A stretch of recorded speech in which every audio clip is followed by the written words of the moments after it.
From the south side of Chicago, we're getting you ready for the opener of a three-game set between the Angels and the Chicago White Sox. The Angels were swept in Oakland and trying to turn their fortunes around. They will have their hands full tonight with Lucas Giolito on the mound for the White Sox. We welcome you inside our broadcast booth alongside Mark Gubicza, Victor Rojas. So glad you could join us once again for Angels baseball here on Fox Sports West. Mentioned Lucas Giolito's on the mound. This will be the second time the Angels faced him this season. He threw the ball exceptionally well at Angel Stadium. And Gooby, the transition he's made from last year to this year has just been impressive. Yeah, Victor, unbelievable. Last year it was never really in the strike zone. Walked a lot of guys. This year always in the strike zone. That transformation from that long throwing motion to bringing that baseball quickly out of the glove. It creates deception. His fastball velocity has increased a couple miles per hour, but it's really, when you think about it, it's his devastating changeup. He can throw that to both lefties and righties and get a lot of swing and misses. Just a 181 batting average versus his changeup, and left-handed batters have really struggled. There is 5 left-handed batters in the lineup against him tonight. Hopefully they stay back as far as on the changeup and look for patterns and try to drive that ball. Halos are going to counter with a left-hander, Dylan Peters, on the mound, and we're going to step away for a moment as we continue to get you ready for game one. Let's talk a little bit about the home run race. Mike Trout, Christian Yelich, Cody Bellinger, et al. We'll talk about that when we return.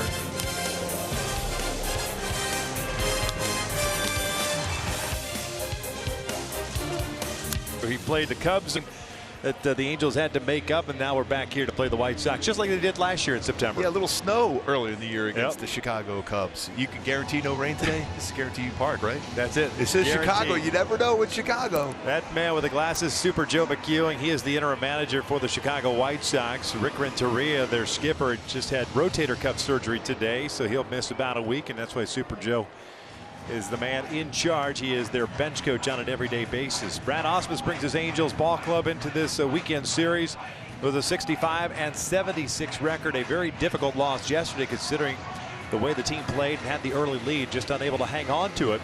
It looked like the guys from a pitching perspective had a meeting before the game today. And you tell me, I mean, you're a veteran, you've been around this, you've been around some teams too that weren't, they were out of contention early on. How do these things kind of fester for the last 3 weeks of the season? What are you doing as a pitching staff? Work ahead, and when you're ahead, finish off hitters. We've seen that so often this year. Get ahead of the count. It's 0-2, 1-2, and then before long it's a full count, and then you have to throw a pitch middle part of the plate. That conversation has to be get ahead, and then when you're ahead, don't let them back into account. Finish them off as quick as possible. Well, the White Sox have taken the field, and we'll take a look at Brad's lineup for game number 142. David Fletcher will lead things off at third base. Mike Trout in center field, Cole Calhoun in right, Justin Upton is in left, Shohei Ohtani back in the lineup, he's at DH, Andrelton Simmons at shortstop, Jared Walsh getting started first. Albert came out of the game yesterday, wasn't feeling well, feeling a little bit better today and hopes to be back in there tomorrow. Luis Rengifo at second, and Anthony Bemboom is behind the plate and batting at ninth. They are taking on the Southern California product, 25-year-old, an all-star for the first time this year, Lucas Giolito. Yeah, fastball is 92, 97 range, slider, curveball, any plus. Changeup, my go-tos, and the approach you have to take against the all-star pitcher and Lucas Giolito tonight is be aware of changeup location. When he gets that changeup upper part of the strike zone in the middle of the plate, you have to be ready to attack it, then hit those elevated fastballs. He has allowed 9 home runs on elevated fastball, just a 181 batting average versus his changeup this year. He gets a lot of swings out of the zone with his changeup. Bring him in the zone with that pitch. Take a look at the tough shot defense for the Chicago White Sox. Out of the outfield, Jimenez, Engel, and Cordell from left to right. Moncada, Anderson, Mendick, and Abreu from third to first, and McCann behind the plate. And Jimenez has swung the bat very well, but also has thrown the ball very well out in left field. 6 outfield assists this year. That's the fifth best amongst AL left fielders in just 98 starts. 6 outfield assists for him. Mentioned the Angels were here last September 7th through the 9th. They ended up sweeping the White Sox as the second meeting of the year. A 4-game series at Angel Stadium. Halos taking 3 of 4. And they're perhaps catching the White Sox at the right time. They've lost 8 of their last 10. One thing I will say, even though the Angels took that series at Angel Stadium, they played, the White Sox that is, played the Angels very tough. And they battled all the way to that last out. They put a lot of pressure on the bullpen as well. Here's the first one tonight, and it's a little bit low for ball one. Paul Nart calling the balls and strikes. He's the crew chief. John Lipgood first, Carlos Torres at second, Angel Hernandez at third base. Is that a good feeling, your first pitch of the game as a pitcher? You're looking in like, where was that pitch at? Never a good sign. 1-0. And that time, I guess you looked in long enough. That was the exact same spot at 96. That was not a replay. No. A ball would strike. Fletcher hitting .288. 30 doubles, 4 triples, 5 home runs, and 43 runs batted in. Little dribbler, and there's that off-speed pitch. One down.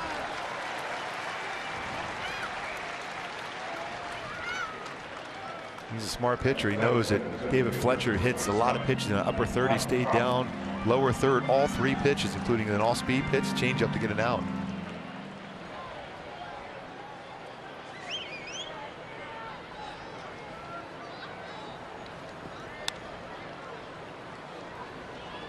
Trout hitting .293, 45 home runs, 104 runs batted in. Not only is he going for a 50 homer season, trying to set a new Angel franchise high. Troy Glaus, 47 in 2000. So Mike just too shy away. Hit his 45th last night, or yesterday afternoon in Oakland. Ended up going 2 for 3 with a single, home run, a walk, a fielder's choice, and scored 3 times. And he will throw his changeup upstairs, because a lot of times you think of a changeup at the knees or below. He will throw his changeup in the upper third of the strike zone as well. And wouldn't be surprised if he came back with another changeup. He's not afraid to throw that even 2-0 counts. Lifted out toward left. Jimenez curling around. That pitch just in, enough on the hands. 2 down.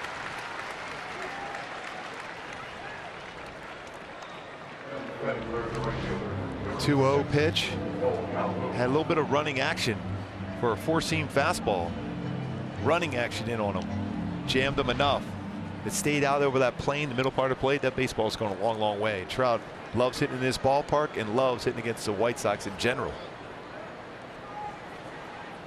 Cole batting at number 3 spot tonight. Comes in hitting .237. .330 on base percentage.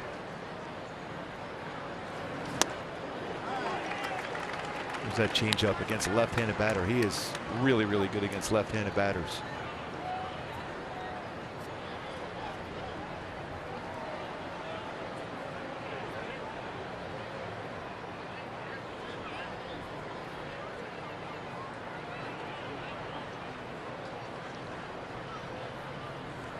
Halo's opted to go with 4 lefties with a switch hitter and Rengifo as well.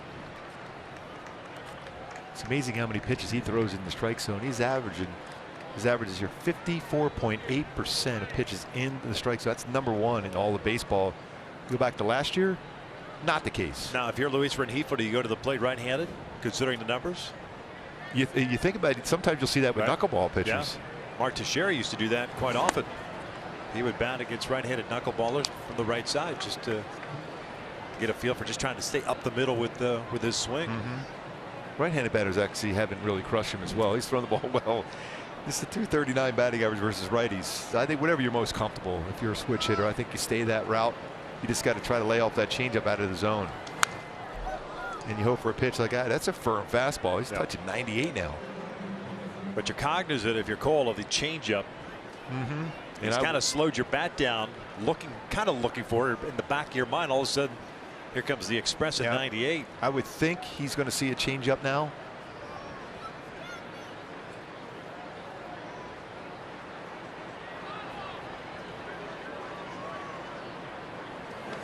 Lays off. 2 balls and 2 strikes. 2 outs. We're the top of the first, just underway here in Chicago.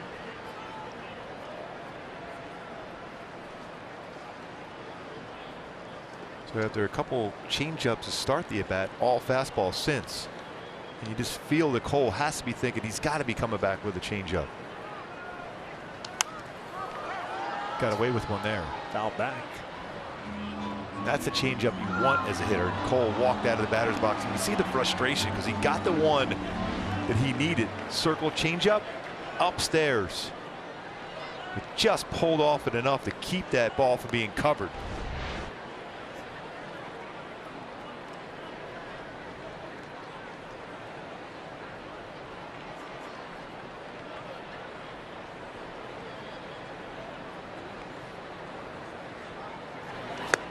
goes down swinging a 1-2-3 first for Giolito. We'll head to the bottom of the first with no score.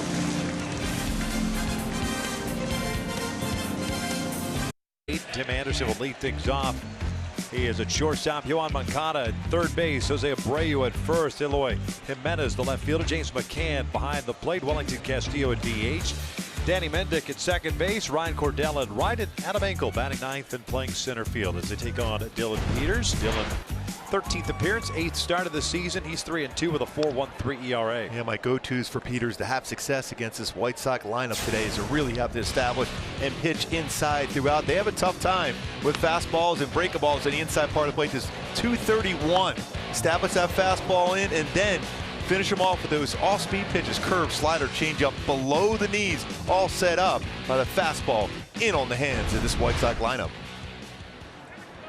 American League's leading hitter Tim Anderson leading things off. 332 batting average, 15 home runs, 49 runs batted in. Swinging a hot bat of late.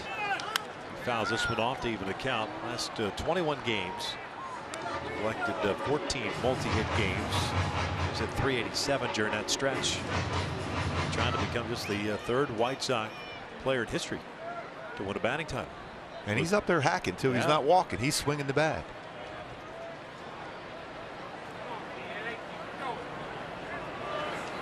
Two balls, one strike. Luke Appling won 2 batting titles in 36 and 43. And of course, the big hurt, Frank Thomas, 1997. Dylan's coming off a no decision. 4 runs, 3 earned, 7 hits. 6 1/3 against Boston. This one's dribbled foul, 2 balls and 2 strikes. This is always that important inning for Dylan Peters. He's struggling in the first inning of games. He's got 7 2/3 innings pitched in the first inning in which he's pitched 7 earned runs, but it's 5 walks. Giolito, just the same thing. He had a quick 1-2-3 first inning, but that's usually the inning he struggles as well. 12 pitches. Yeah, Giolito. Yes.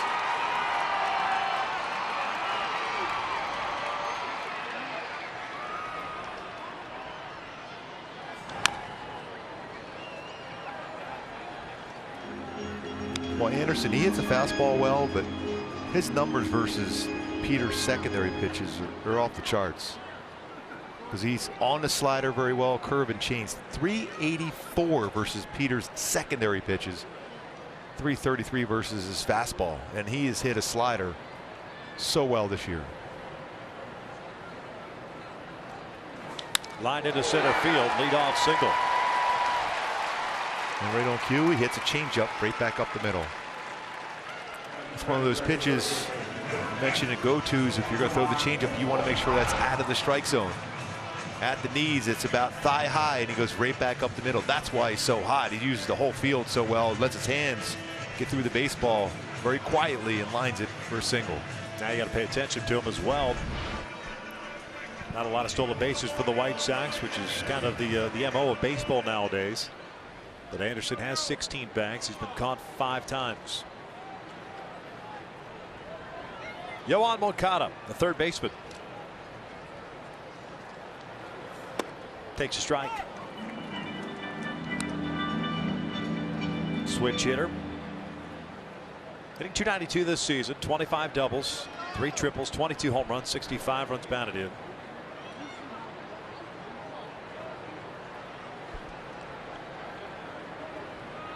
Pretty good lead for Anderson at first. Peters has him leaning back, though. He has 3 pickoffs this year, so you know that conversation's going around in that clubhouse before the game if you're on first base against Dylan Peters. Darryl Boston trying to give him a read on that first base coach for the White Sox, what to look for. But it is a pretty good sized lead.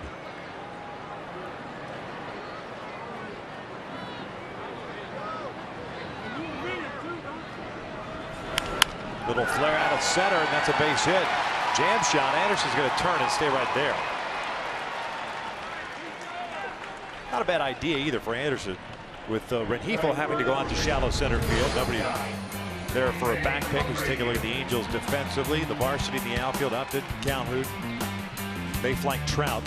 Fletcher Simmons on the left side, Rengifo. Walsh on the right side of the infield. Bemboom behind the plate. And Walsh making his 10th start at first base, no errors. One thing to keep in mind with Walsh at first, he is a very good defender, a lot of range, but a great throwing arm as well.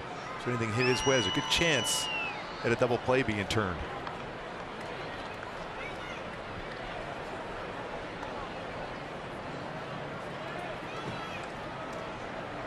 Jose Abreu, the first baseman.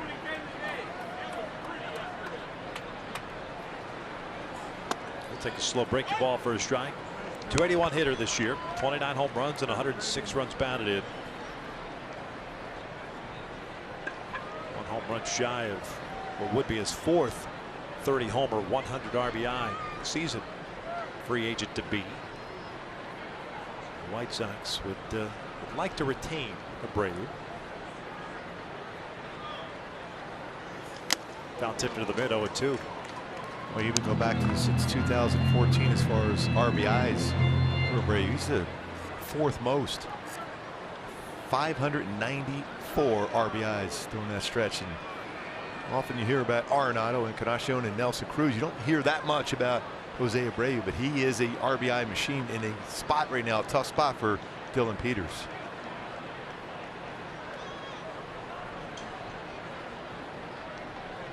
Two on, but nobody out here the first. And that is pulled in the left field. Now they'll go for extra bases. Anderson will score. Moncada has good speed. He's headed to third. He'll be stopped there. RBI double for Abreu. 1-0 Chicago. 3 consecutive hits to open up the game against Peters. And that's that first inning. Tough woes for Peters again. That flare by Moncada, but a mistake pitch to Anderson got it rolling. He ends up scoring, and then the pitch right here to Jose Abreu, and he does what he does best. That's driving runs.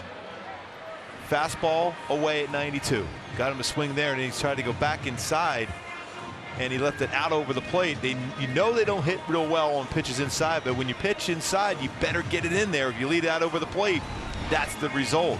So you had an odd swing on that pitch up and away. Fastball in would have been really good if he got off the plate. Middle of the plate ends up being a double.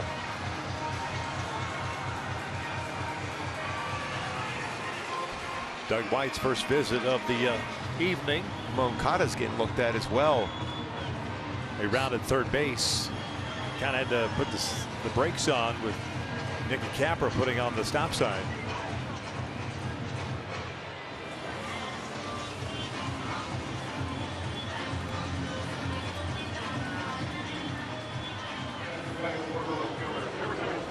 Trying to talk his way into staying in the game. I'm not so sure he's going to. Although he's walking back to base, saying, you know what, I'm going to stay in here.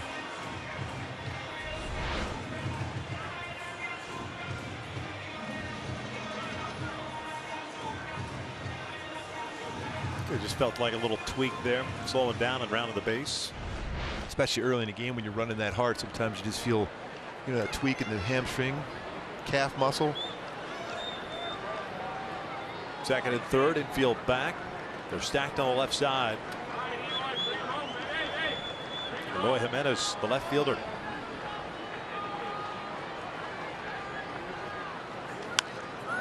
Don't make a mistake in the heart of the play with an off-speed pitch. And that's where the curveball ended up going. Jimenez, 254 average with 24 home runs and 57 RBIs. Last 8 games, he's hit .441.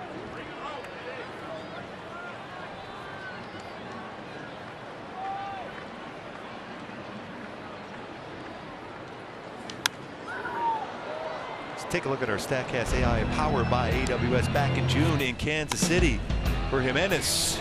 Got an off-speed pitch. Speaking the hanging breaking ball out over the plate, and how far this baseball goes. Exit velocity just under 112 miles per hour, going 471 feet. We know that place pretty well. That is way out in center field. Big boy territory. 471. 22 years of age, native of the Dominican Republic. Peters delivers outside. You better locate a changeup well against him.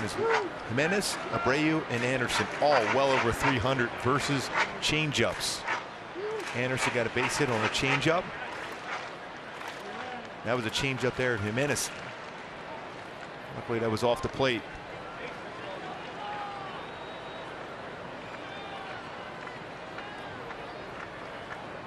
Off speed, pulled to third. Fletcher has it. Thought about coming home. Play goes to first. 2-0 Chicago. The Angels get the first down in the first inning. That was a pretty good play. That ball was scolded his way. Good play by Fletch. And a wise decision to go to first base. You can't allow this inning to get even bigger going against you. That would have been a tough play at the plate. Even though it was hit hard, you got to get that out at first base, and also you keep it ready with second.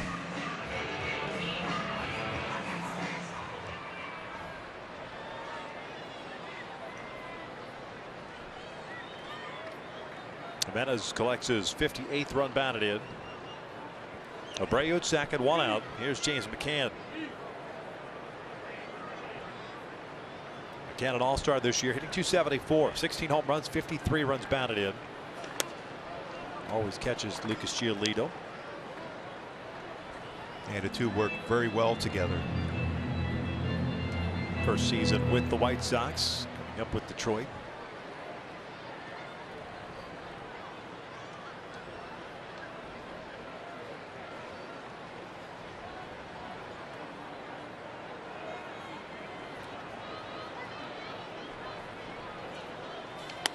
It's so hard to explain when a pitcher has such a tough time in the first inning and then gets on cruise control. His numbers, even a third time through a lineup, so good. Is there something you could do from a preparation standpoint then, from a warm-up standpoint? Yeah, sometimes you throw a few more. You run for the mound to the bullpen mound, right to the game mound. You try all different things. I just feel that you just got to work on all your pitches and try to negate all that negative thought about why you struggle so much in the first inning. Just go out, the mindset, do all your normal routine as far as your pitching, hit your spots, make sure you think before those last 4 or 5 guys, have someone almost standing there and face a batter in the bullpen. I used to do that on occasion. Have someone standing there. That way you know exactly where you want to locate the pitches. Then you go right out there in the game mound. You're ready to face a batter in the batter's box as compared to no one being down there warming up.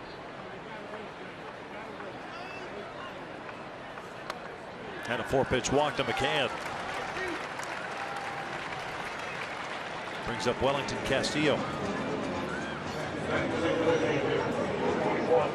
20 pitches thrown now.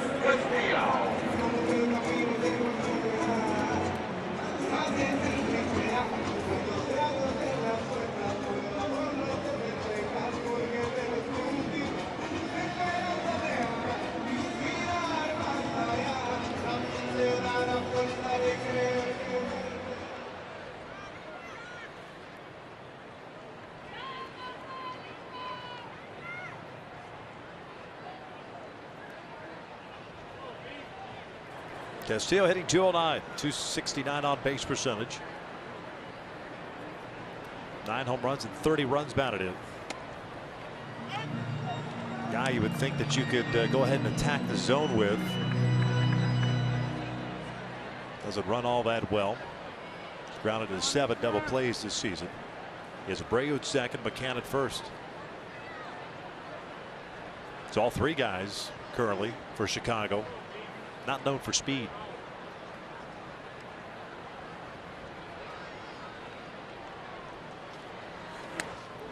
So that fastball right by him.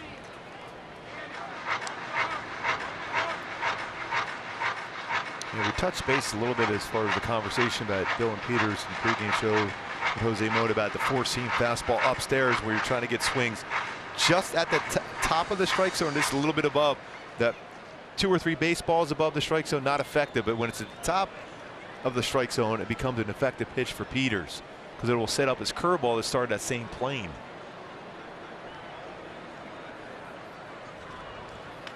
Hit toward the middle. Rengifo's got it. They'll turn it into a 4-3 inning-ending double play. Sox strike for 2 and lead it as we head to the second.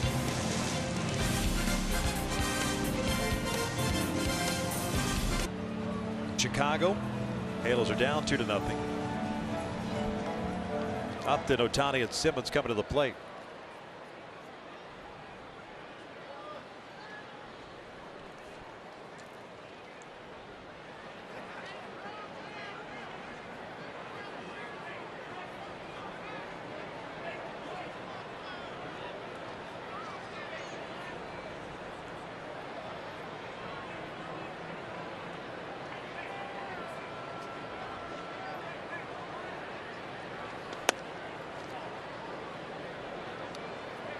able to spot that four-seam fastball. That's what he throws exclusively now. No more two-seamers, but he can still hit that lower part of the strike zone with his four-seam fastball, as well as the upper third. Upton yesterday as a DH went 2 for 4. Drove in 3 runs. Raised his average to 220. So the way he swung the bat in that series against Oakland. 11 home runs, 39 RBIs. Giolito with a 1-2-3 first inning, including a strikeout. He ran a fastball in on Trout 2-0. Wonderful try another fastball in. Yep. Barrel ends up on the dirt. Anderson comes in, calls off Moncada. That barrel ends up by the tarp. That's a pretty good distance. That barrel went further than the baseball. And it's pretty amazing. That's twice now he's coming in with a fastball 2-0. Most hitters love that. He's able to run that one in. There's just enough movement. Yep. I mean, it doesn't take much. Nope. Now it's a pattern set. Now he hasn't been behind the count a whole lot this year, but it's twice now. So as a hitter, maybe you're cheating and guessing in as a right-handed batter next time he goes 2-0.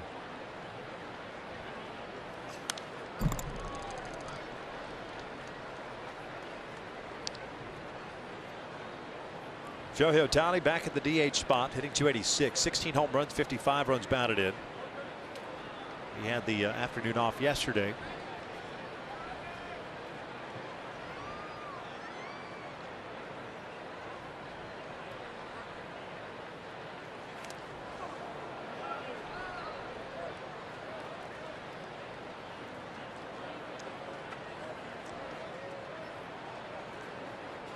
Down, leave it up at a ball and a strike.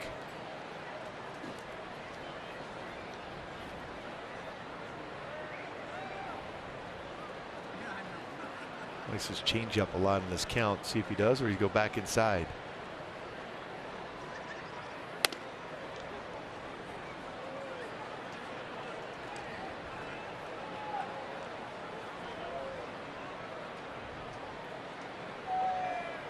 Giolito pitched game 2 of that 4-game series on a Friday night at the Big A.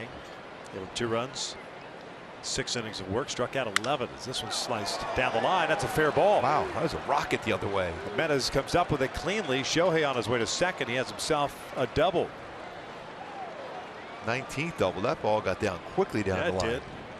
Off the bat, I was thinking this is going to be difficult to keep that one fair.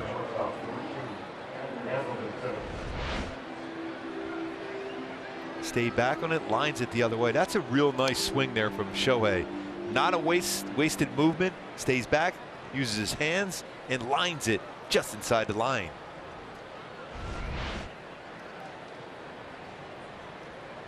He's been moving a lot, uncomfortable in the batter's box. That was about as comfortable as we've seen Shohei in the swing from him in a while against a pitcher that really dominates left-handed batters.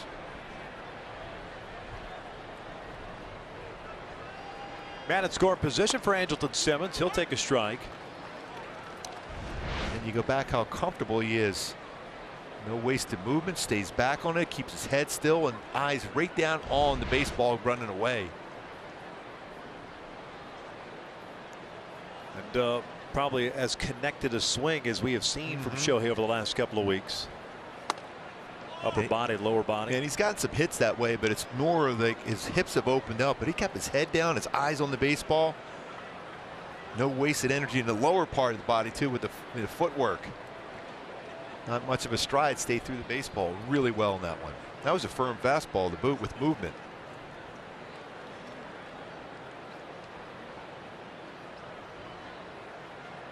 One to Simmons. 1-2.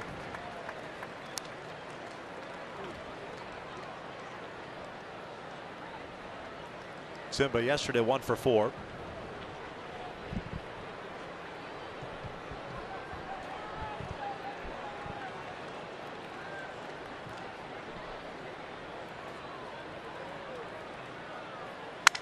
Hugh towards short. Anderson will go on to first. 2 down. Got him out in front with that off-speed pitch. Shohei, good read, ends up at third. As much as the Angels have, I mean, I should say the White Sox have a number of hitters that hit changeups well. The Angels, on the other hand, have had their struggles against the changeup. Only Mike Trout really has covered changeups. Has a changeup there and out in front towards the end of the bat. Soft contact for Andrelton Simmons. Just looking up and down through the lineup as far as the Angels and hitters versus changeups, it's been a tough one. Jared Walsh 9 for 39 in the big leagues this year.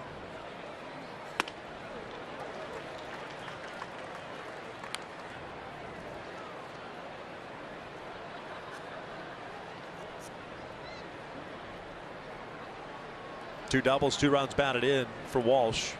Hit 36 home runs in AAA this year, tying Mark Trumbo's franchise record, which he set in 2010.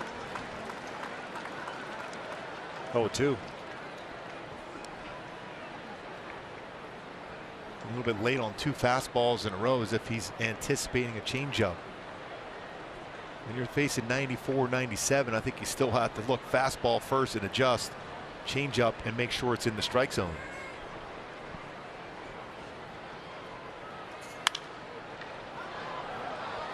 Lifted on the third base side, foul territory. Moncada makes the catch.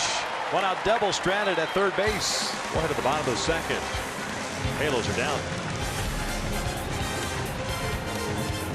They 6 batters, allowed 2 runs on 3 hits, walked 1. Danny Mendick 2 for 5 to start his big league career. 22nd round pick in 2015 out of the University of Massachusetts at Lowell. Good year at AAA. Bounces this one right back to the mound. So, fastball changeup combo. Quick out. Could use one of those quick outs. Tough first inning. The norm for Dylan Peters then gets on a roll.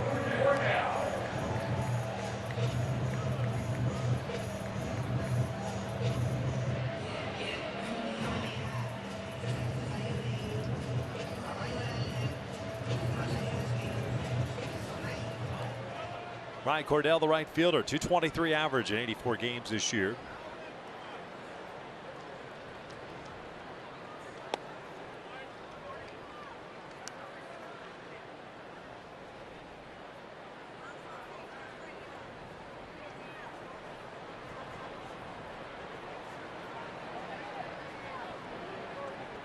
(13 extra base hits, 20 runs batted in.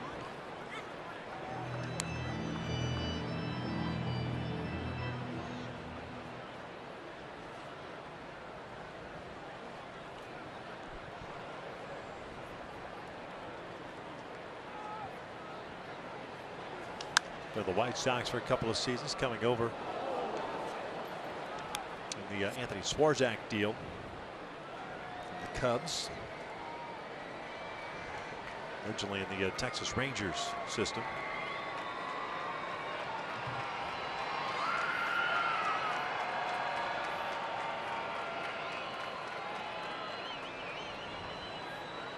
Back toward the middle, Rengifo to the backhand has it. 2 down. Got down that line pretty quick. Say he got down there real fast. That ball was hit hard. Nice play by Rengifo.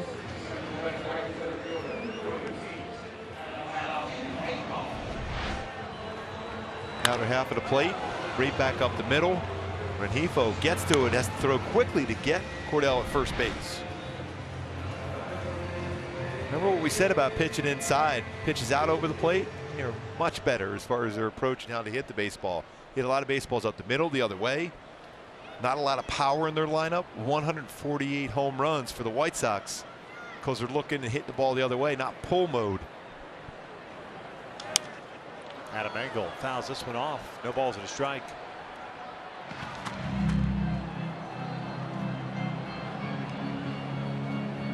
In this area where you see a lot of home runs hit, generally hitters are up there trying to pull some baseballs, and they're looking to hit the ball up the middle the other way. So that means they're looking outer half of the plate, so they're susceptible to pitches inside. So you got to remember that when you're on the mound.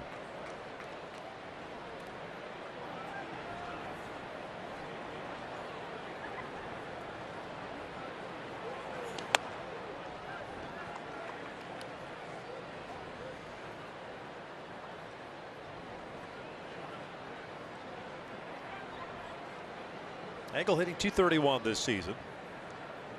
19 runs batted, and he's the center fielder. 1-2. Top of the order, and Anderson on deck. Hispanic Heritage Night here. Guaranteed Rate Field. Fireworks show after the game. Great music before the game. It was. I saw you doing a little salsa up here. Yes. And down on the field as well. That was pretty loud. And just because you're eating salsa in the booth doesn't make you a salsa dancer. Yes. It doesn't? No. I thought that goes hand in hand. Well, I knew you thought that. I just wanted to clarify that. Well, I stand corrected then. Hey, we recognize those hats, ponchos. Yes. So, yeah, it's awesome. Full gear today. See, that's coming. That's traveling to a road game prepared, realizing what the giveaway schedule or what the promotion was, and being prepared. Yes, and just in case, you never know in Chicago if it could rain too. Yeah, you never know. 3-2, and Engel strikes out a 1-2-3 second for Dylan Peters to complete. 2-0 Chicago.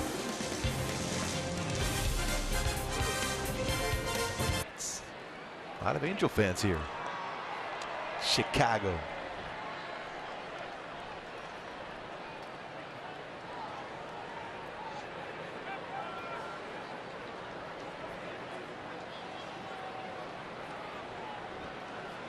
Eight down to 1 for the Angels here against Giolito. He's throwing the fastball in a lot against left-handed batters. That upper third of the strike zone. By the way, the first home game of the season next year, April 3rd against the Houston Astros. That the home schedule. Just wanted to follow that up. Yeah, way to go.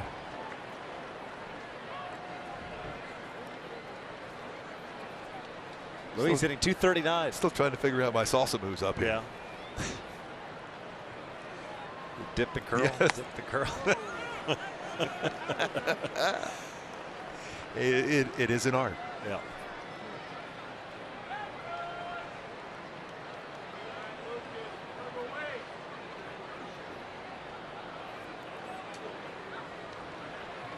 Ben Boom's on deck. Hifo pulls a foul.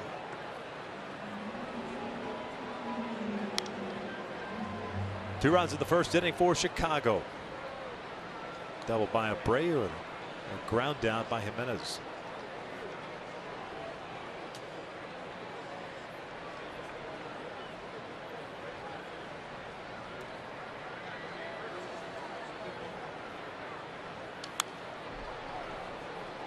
Pretty good swing at that fastball. One strikeout, one hit allowed for Giolito. With that arm action he has now, that fastball's on even quicker, with more deception as compared to that longer throwing motion he used to have.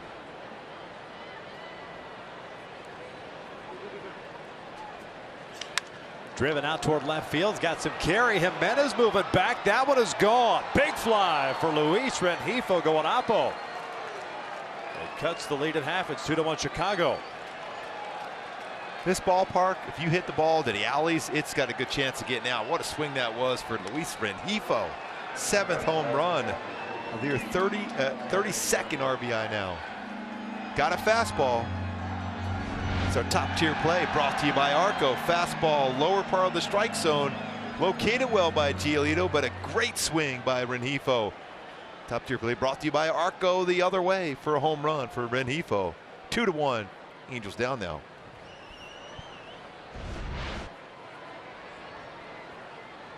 Anthony Bemboom, the batter.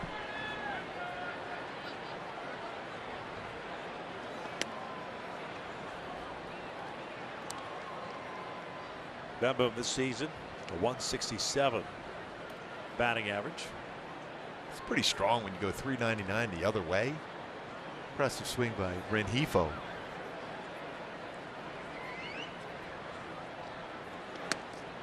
Two balls, no strikes. Now you wonder what pattern he's going to go with a left-handed batter. 2-0. Saw it twice now at 2-0 counts. She's going, runs the fastball in against the right-handed batter. This is the time you might see him throw his changeup.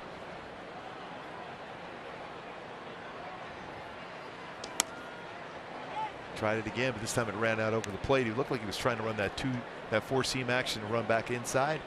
That's a pitch when Bemboom could jump on that one.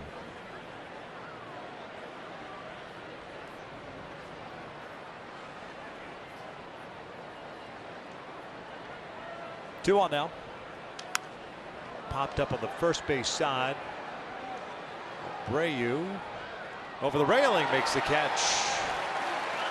Under control, one down.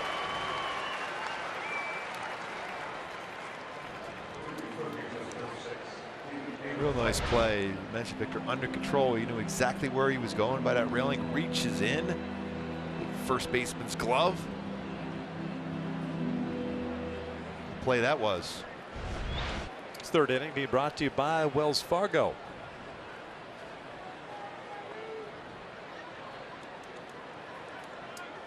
Top of the order now, David Fletcher. Got an off-speed pitch in the first inning. A little roller back to Giolito.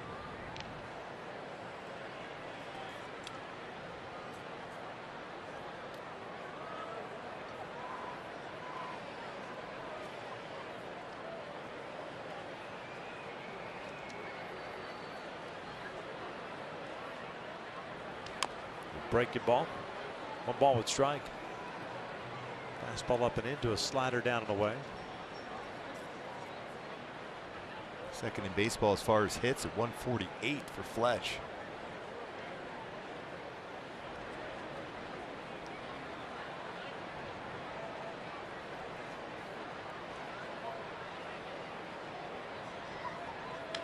Out to center field.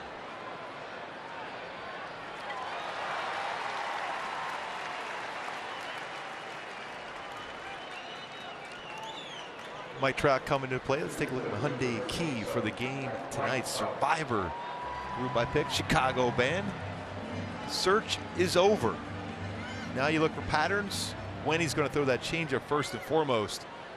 And for Trout, on a fastball last time, 2-0, was looking for fastball, but ran in on him, jammed him. Now you just search and go for patterns to see if you can make a better swing this time around for Trout.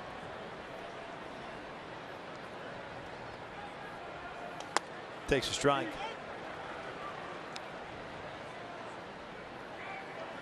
But those 8 games, the numbers he's put up: 621 batting average, 6 home runs, 13 RBIs. Pretty good on base percentage as well. 7-11. That's out towards center field, but again did not square it up. So Giolito gives up the home run to Rengifo to lead off the third. Angels get on the board. Sox still on top 2-1. Yeah, what a good swing on a fastball that was down and jumped on the other way. 399 for Rengifo. Angels down 2-1.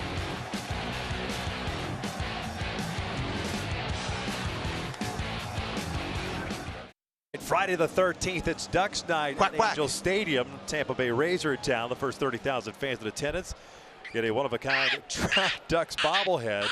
For more information, go to angels.com/promotions. You do not get the gooby squeak with that. This bottom of the third also brought to you by Wells Fargo. 2-1. Chicago leads it.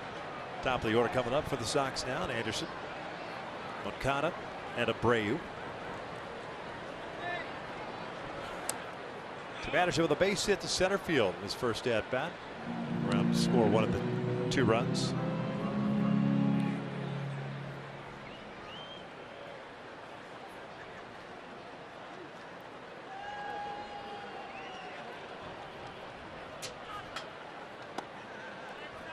Well, he just sees breaking pitches so well, all speed pitches.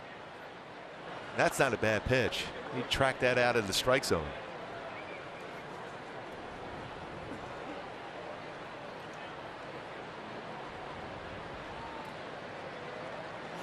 Line toward the shortstop area. That's the shift on Rengifo. High throw, and Walsh just did get the foot bag down on the base before Anderson. I'm sure they're going to take a look at that one. See if he got his foot down, and yes, he did. That little hesitation by Anderson trying to avoid a collision. And, the out is recorded. I think Rengifo perhaps dropped the elbow there a little bit. Anderson, I think if he's running hard the whole way. Yeah. I mean, that baseball was hit hard again. 5 straight outs recorded by Peters since the walk to McCann in the first inning. Okada with a base hit and a run scored. The first, so rule this one foul. You can see why Anderson is up there at the top as far as batting average. And just to clarify with David Fletcher, second most hits in baseball for second-year players behind Acuna Jr. By the way, one of my favorite players in the game. No doubt. Wow. David Fletcher as well, but Ronald Acuna Jr., wow. I tell you what, it's kind of cool, and this is like the second or third consecutive city that we have visited. Broadcasters asking us about, tell us about David Fletcher. They want to know what kind of player he is, what's his best position. They see the numbers. He's about as steady as they come. Ball and a strike. And we always describe him as a solid baseball player. Can run, can throw, makes amazing contact, very good with 2 strikes, very good with runners in scoring position. This is out to the alley, left center field. Upton not going to get there. Cuts it off before it gets to the wall, but it's a double from Moncada. 26th of the year. Seems to be all right running now. And we're back in the first inning. Had a little issue when he got to third base. A couple hits already in the game. That's a pretty good changeup. That's off the plate. That's the kind of pitch you want. But going back to this White Sox lineup, they hit the changeup very well.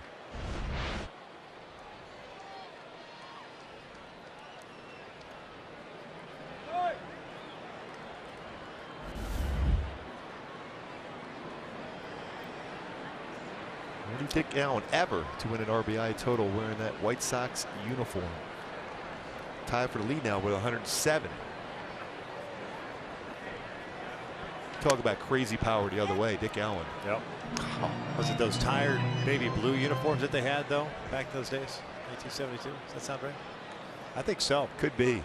I remember always seeing that baseball card. And he was even on a Slurpee cup I had.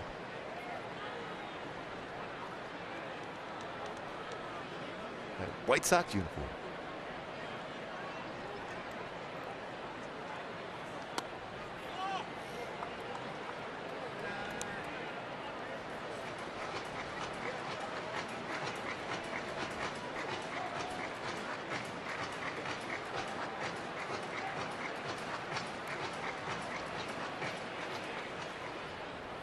White Sox in the red pinstripes, red hats. 72. Big lead from Okada at second base. 1-1. 2 balls and a strike.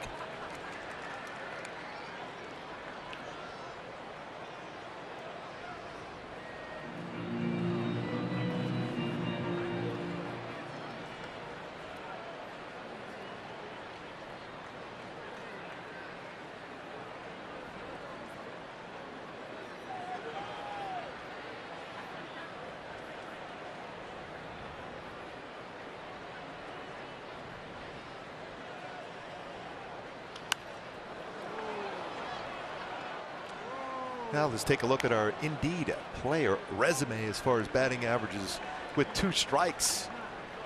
David Fletcher, as far as hits, 71 hits with 2 strikes entering today. Jose Abreu with 68. Xander Bogaerts at the top with 77 hits with 2 strikes on him. Whit Merrifield also, Mookie Betts. Jose Abreu, even with 2 strikes, hits the ball hard.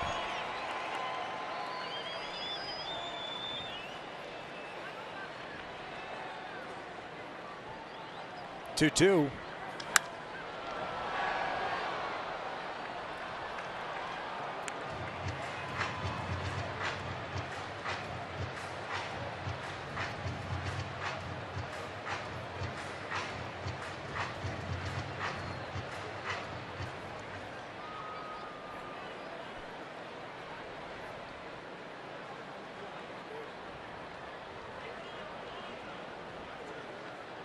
Double by Moncada, and all of a sudden Peters having to deal with Abreu.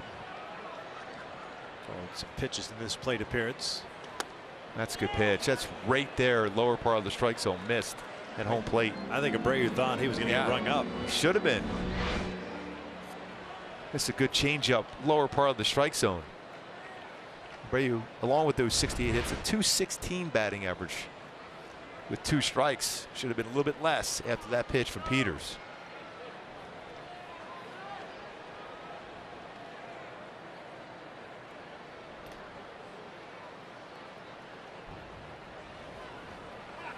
Abreu chases the off-speed pitch. I think you're going to get that swing because he thought he was beaten on that changeup before, and he expanded the strike zone more so on the changeup. That's a wise decision. Even though he hits a changeup well, that one was close enough you could expand and get him to swing at a non-strike, and it's exactly what Peters did.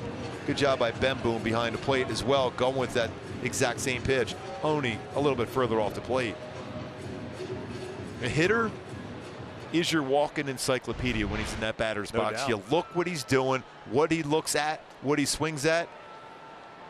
Don't have to necessarily always go by the book as far as your scouting report. See what the hitter is doing.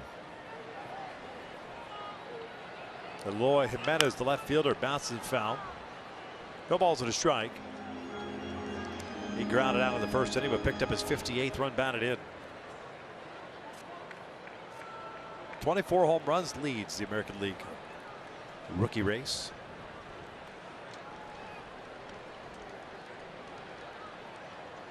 Signed a 6-year deal before he batted in the big leagues. These young players in baseball right now, wow, the numbers are putting up.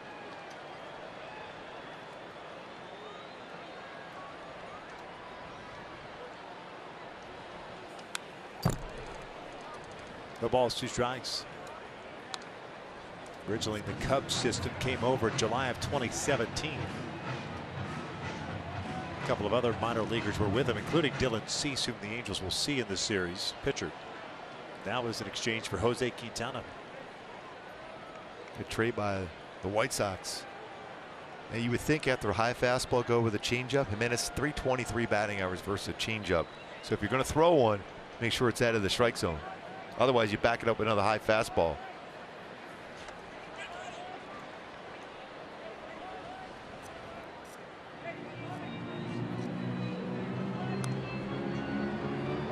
Nice job of keeping that in front by Anthony Bemboom behind the plate. Gives you confidence as a pitcher to throw and expand the strike zone when you see a catcher keeping that in front like that. That's been a struggle this year for the Angels staff and catchers. 91 wild pitches.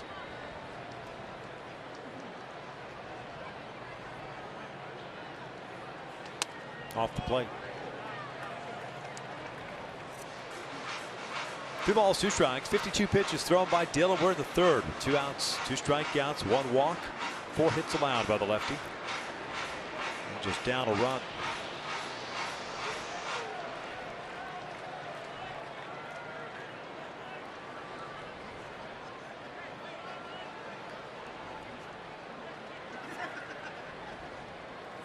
Takes a call in strike 3. Fastball. Locked him up. Back-to-back strikeouts for Dylan Peters. We're off to the 4th. Angels in this inning. Let's take a look at our Kia. Give it everything. And Lucas Giolito has been outstanding versus left-handed batters this season. Batting average against a 173. Only Justin Verlander 149 better against left-handed batters. Here at Cole.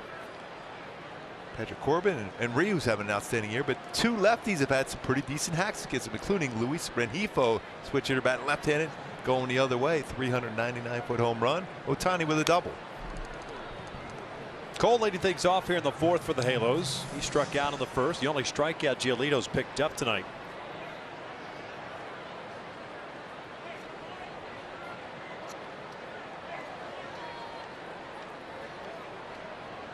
'56 extra base hits for Cole.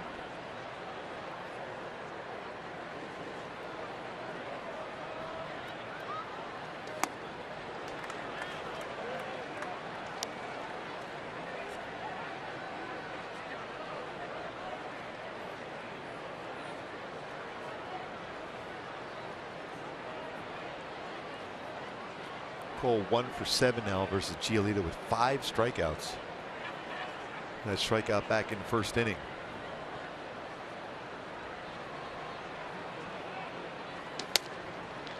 One ball, 2 strikes.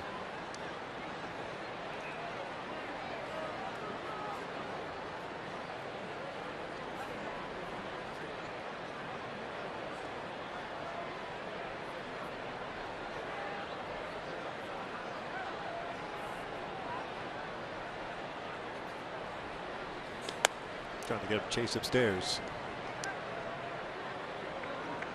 All fastballs in the sequence.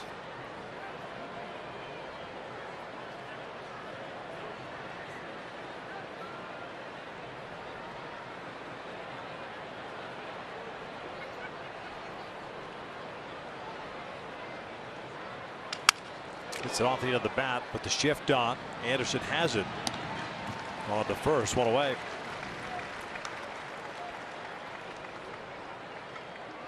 The 1 pitch takes a little bit off him, just enough. A soft contact. Seen a couple of those tonight. Yeah. He gets a lot of swing and misses in soft contact with his changeup.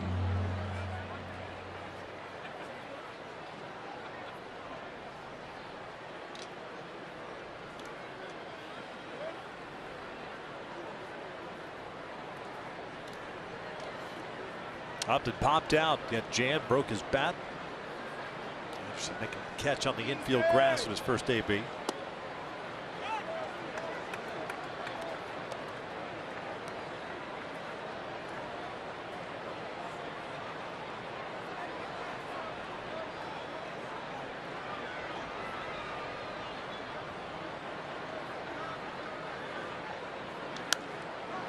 Foul back. Back-to-back changeups to Upton.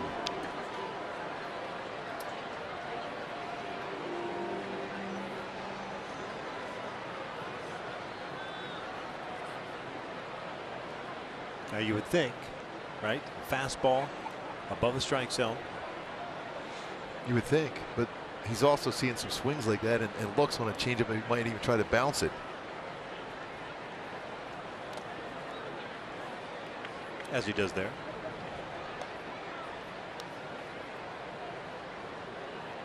Now I think, Victor, I think this is the time Upton could see a fastball now. Try to run that upper third.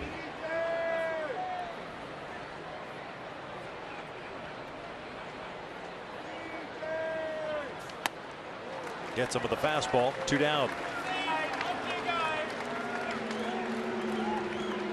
It's amazing the transformation for Giolito. It was an off-speed pitch in the dirt. Has him tracking that lower part of the strike zone. Then he comes right back with a 4-seam fastball, 97, upper third to get the punch out. Just the amount of pitches he throws in the zone now as compared to what he has done in the past. Amazing. Shohei sliced a double just inside the bag at third. In his first at bat, that was in the second inning, but he was stranded eventually at third base. The double for Show is 19th of the year.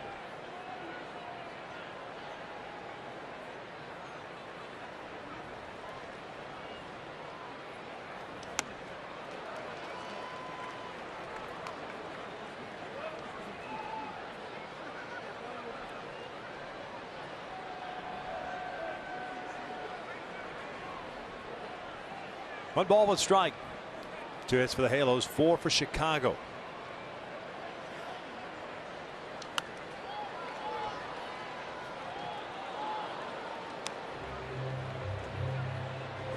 So slider first pitch, fastball next, followed by a changeup. Has Shohei talking to himself now what to look for.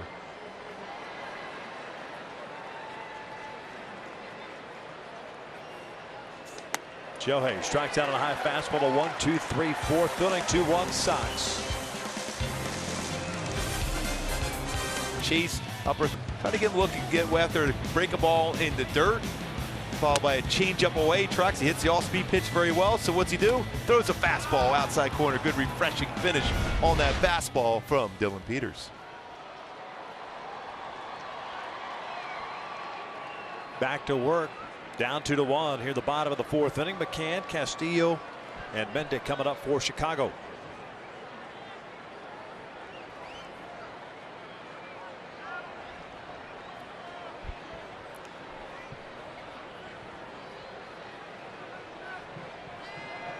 McCann walked in the first, the only free pass issued by Dillon.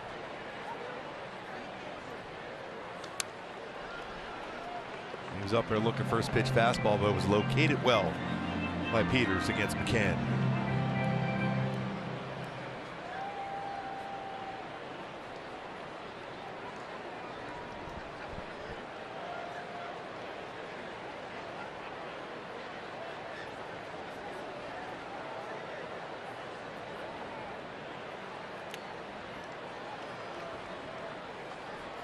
Dillon with 3 strikeouts, including back-to-back to finish off the third of Abreu Jimenez.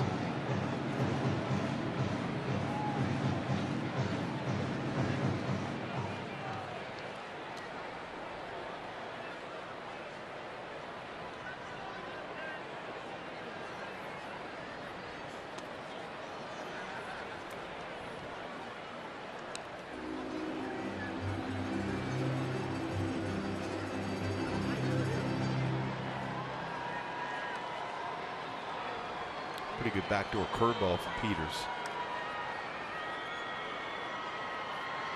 Puts him ahead of the count. He's about 24% of his pitches are curveballs. It's a pretty good downward break to it.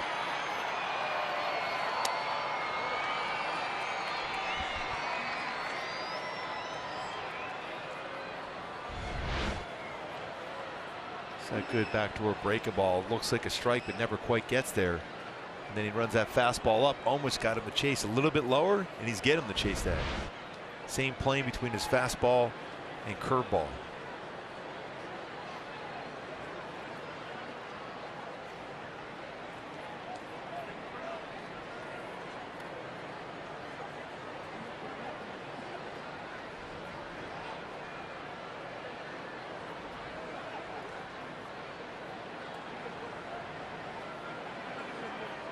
Two balls, 2 strikes. McCann, the leadoff man here in the fourth. Tough go for the Angels out on the road. Of late, 3-16 of the last 19 road games.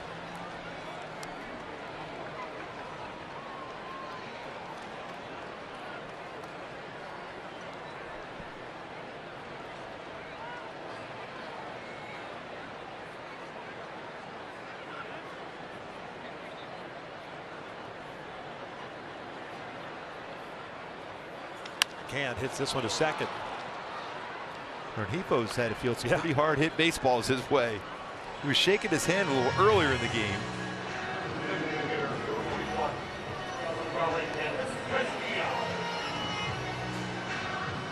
Remember having some conversations with some infielders before.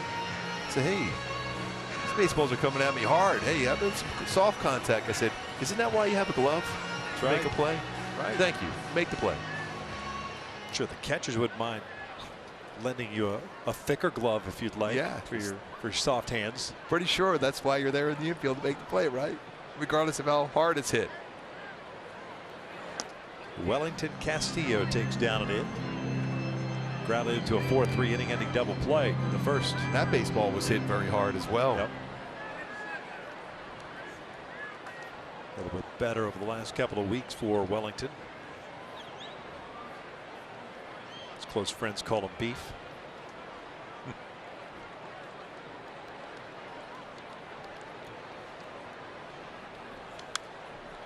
One ball, 1 strike. There is a lot of good steakhouses here in Chicago.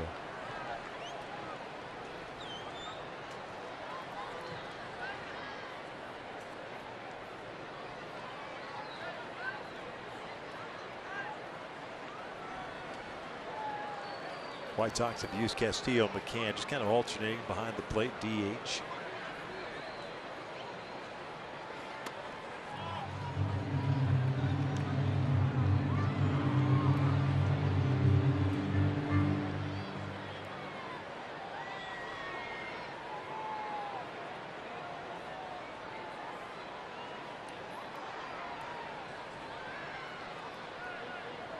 2 balls, 1 strike.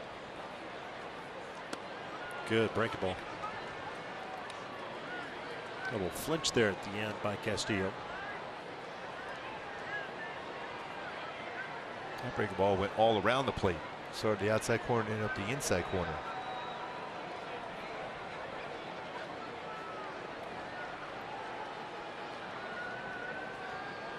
Off speed, rolled to third. Fletcher.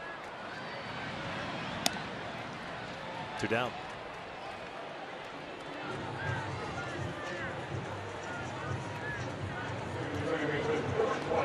Overall in the game, 8 outs via the ground ball, including a double play ball for Dylan Peters.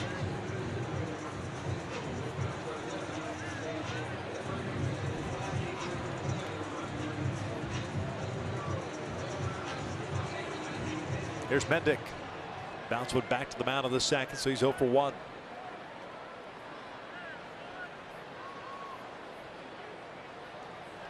So at the bottom of your screen there, the first major league hit for Mendick was a bunt single. It was with 2 strikes. He was moving the runners over. Picked up the baseball. They didn't know where to throw. He ends up legging it out for his first big league hit. He'll flare this one out to shallow right, and he's got himself his 3rd major league hit. Well, he's going to tell everybody that was a rocket he hit. Just like he's going to tell everybody that was a rocket as well.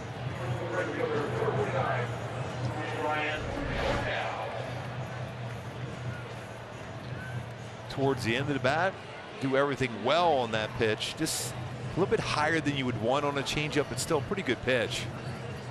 Flared it in the right field.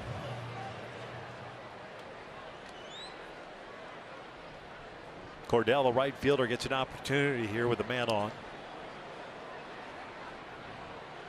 He grounded out to Rengifo. His first time up.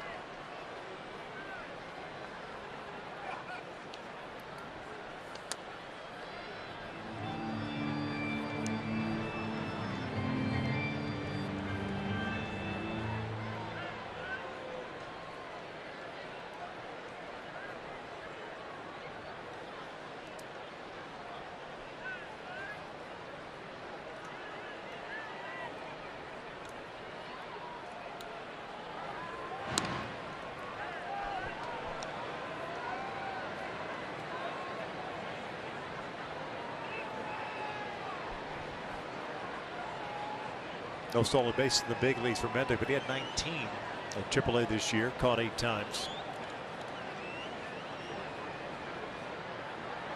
I see Peters try to pick him off here as well. 1-0. 1 ball, 1 strike.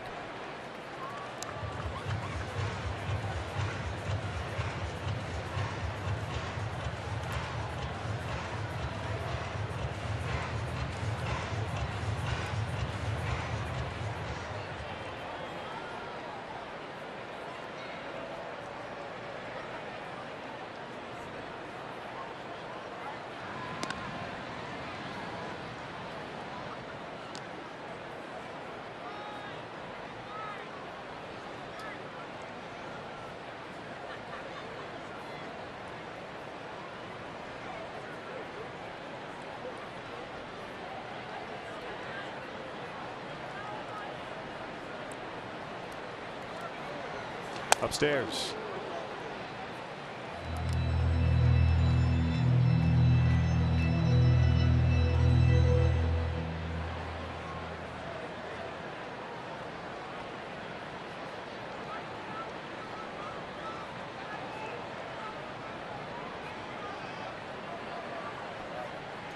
Two on count with 2 outs. 2-1 Sox. We're in the 4th. An awful lot of attention. 2 outs over to Mendick. Number 8 hitter Cordell at the plate.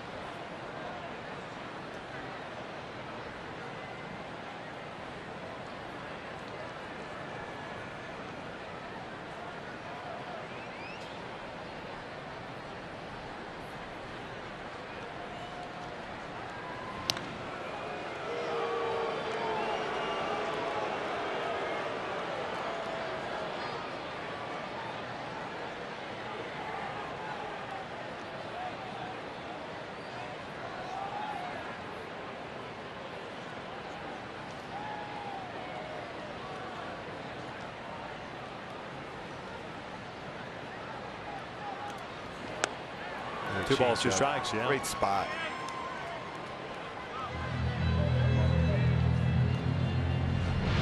After a couple pickoff throws, an impatient hitter.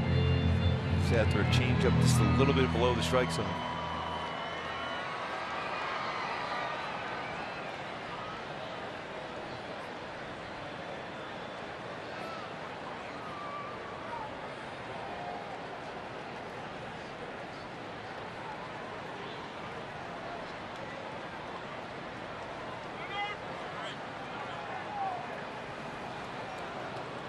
At this point, who really cares about the guy in first base? You get 2 outs, the 2-2 count. Just finish off the guy at the plate. Especially when you have 2 strikes Yeah.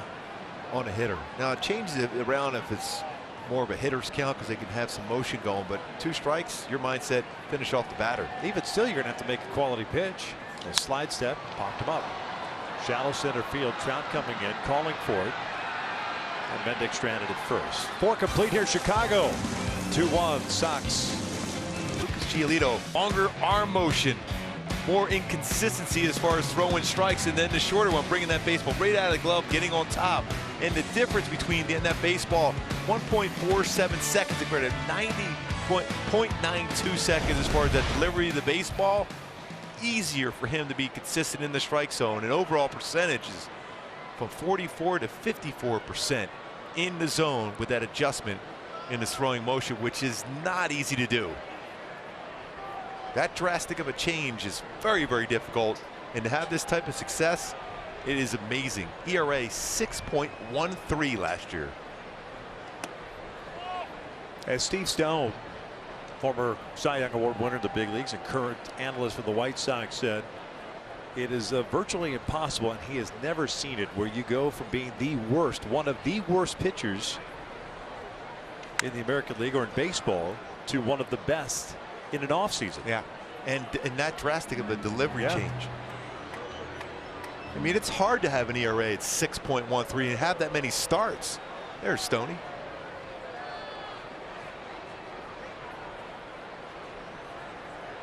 One of our good buddies. 1980, that's Cy Young with the Baltimore Orioles.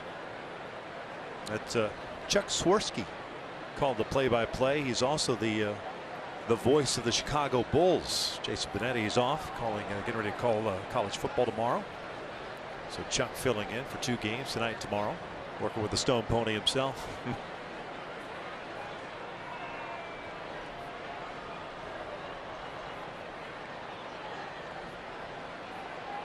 1-1 to Simba. Down and in. 2 balls, 1 strike. I was see Andrelton Simmons today earlier. His mom is here at the ballpark. Mrs. Simba.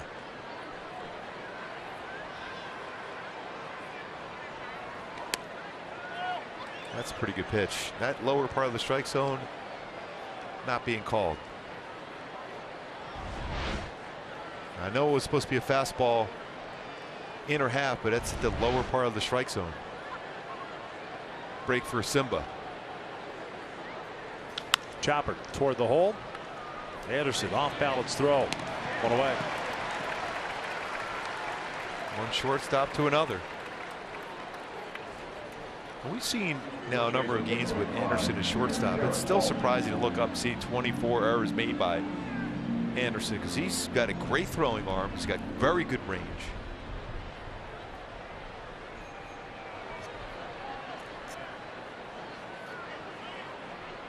Some of the errors that he has committed, foolish ones, you know, mostly on throws. And getting the baseballs and forcing the throw when you're better off sometimes not even making a throw across the first. Walsh takes down and in. Jared popped out in the second.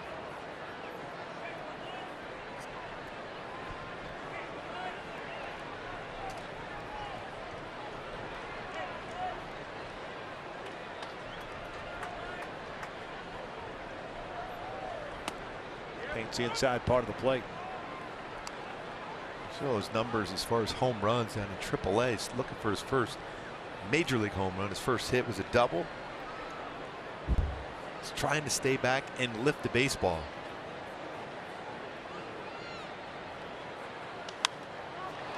Foul back. It looked like it was trying to work its way back.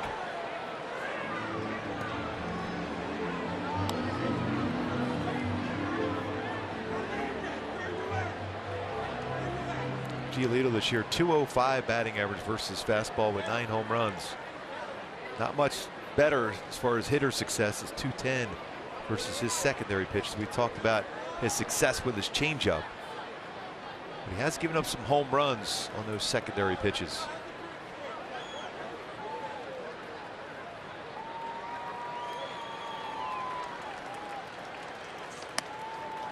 Two balls, 2 strikes.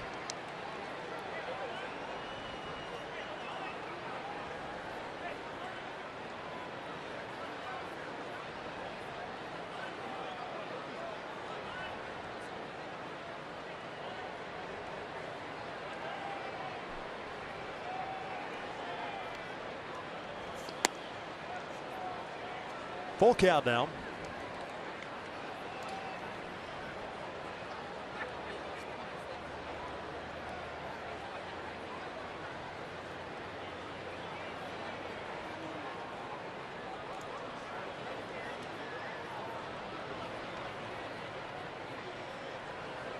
Here comes the payoff pitch.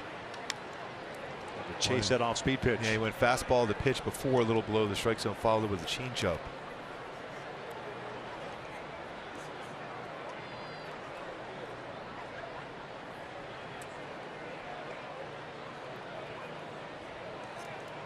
Three strikeouts, no walks for Giolito. 2 hits allowed, including the home run to Rengifo. That was in the 3rd inning. Luis on deck.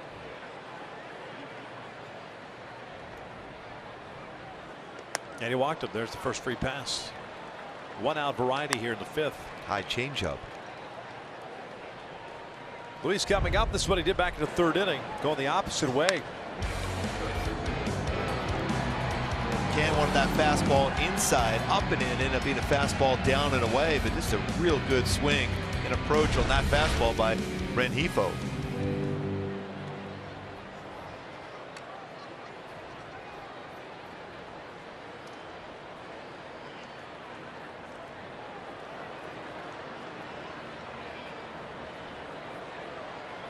Home run is 7th of the year. The RBI is 32nd as he takes a strike on the inside part of the plate.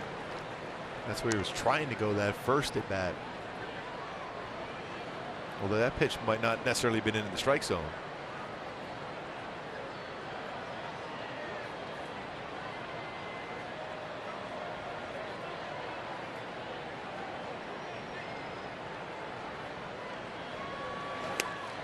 Down and in. That would be moving somebody's feet. And that's one of those ones you're not going to try to get on base on that one either. Where that was not going to wear it? No. Come on. No, no, no. Not where this is going right at the knee. No, you're trying to get out of the way as quick as possible.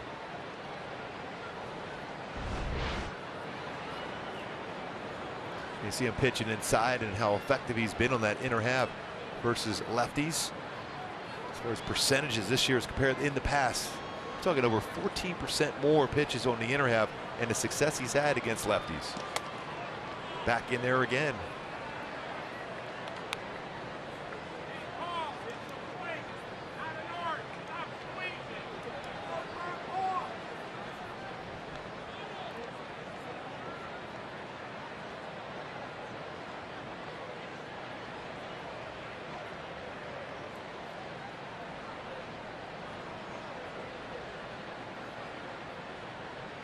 Two balls, 1 strike. He's going after the off speed. He was count up at 2-2. 2 runs in the 1st inning for Chicago. Just got one back on that home run by Luis. That was in that 3rd. Curious to see if he won't go right back up and in now with a fastball. Now he tried that last at bat when Rengifo got the fastball running away.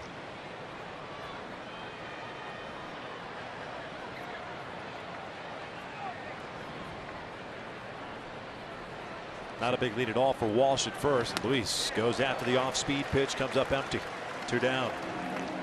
That's that good changeup, and that's why he's so effective overall against left-handed batters.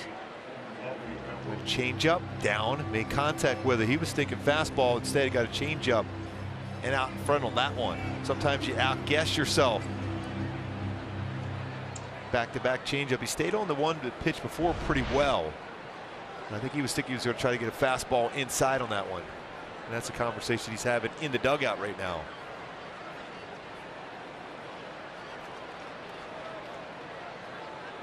Anthony Bemboom popped out. His first plate appearance. He's 0 for 1.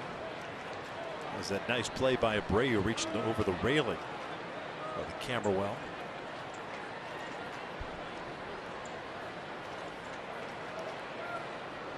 Born in Minnesota. He probably wasn't upset about the Bears losing last night. No. Although I should say that in our booth here. I'm getting some stares down by lots of Bear fans here. Yeah. Dow Bears. Man, they could have drafted Patrick Mahomes, I think, was one of the guys. I think there was another one. But they moved up to get Trubinsky. It's game 1. Yes. Come on. They're knocking the cobwebs off. There's a lot of people expecting them to be a serious contender for the Super Bowl. That defense, right? Yeah. It's pretty solid. Yes, it is.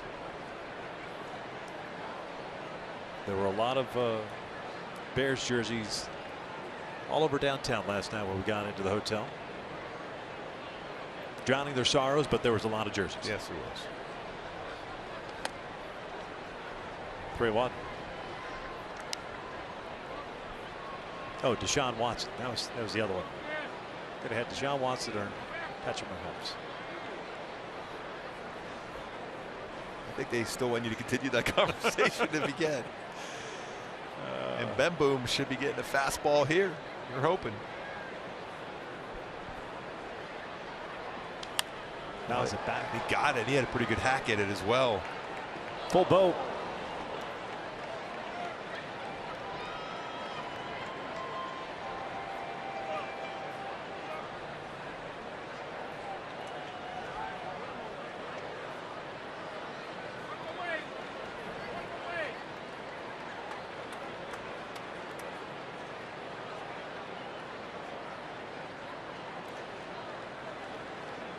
Walsh be on the move. There he goes. 3-2. Fouled right back. Another good hack. swing. Yeah. Almost the exact same spot. That one at 95. The pitch before 94.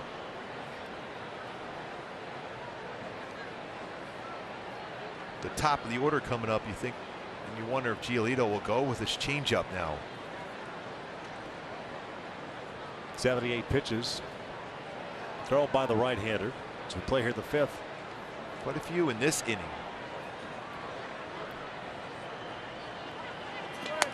Called strike 3. Looked like it got the top part of the strike zone. Halos are done here the 5th. We're off to the bottom of the 5th. Inning, and most interesting is that Brian Goodwin has come out to center field. He replaces Mike Trout. Once we get word, we will certainly pass it along.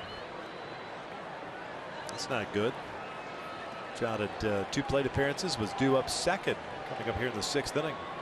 Especially add in all the numbers he's had against the White Sox and in this ballpark.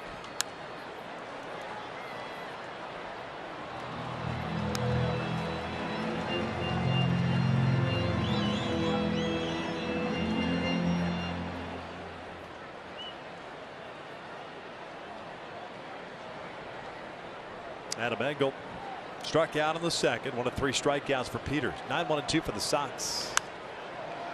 No balls, 2 strikes. And that fastball in. Good idea. Jammed him.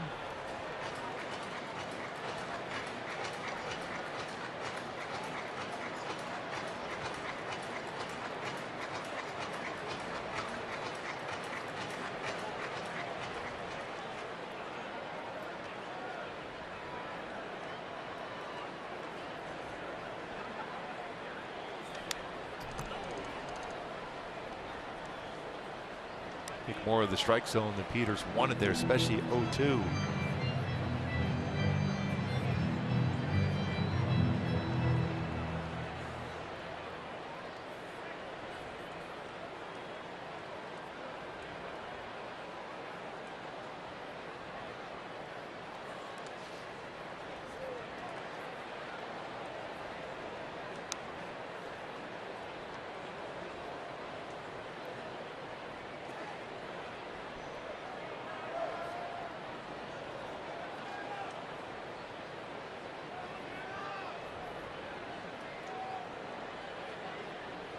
Dillon at 75 pitches.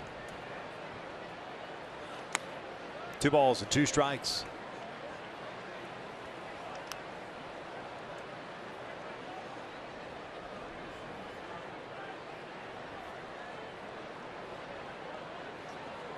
Five hits allowed.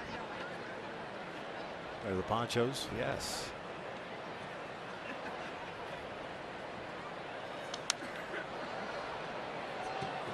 Works out well, those ponchos too, especially with food. It's almost like being But what are they that eating? lobster bib. That's what I want to know. A hot dog. Just in case, you're covered.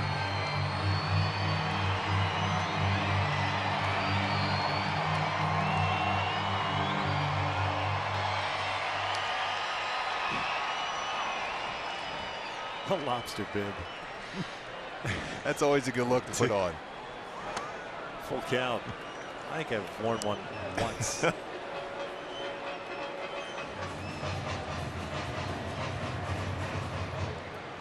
It generally is a real good look for you when you have that on there at a restaurant. I don't know, Goopy. Some people could pull it off. Yeah. You know. Yeah. There you go. After falling behind at 0-2, ends up walking to start this 5th inning. Second walk issued by Dillon.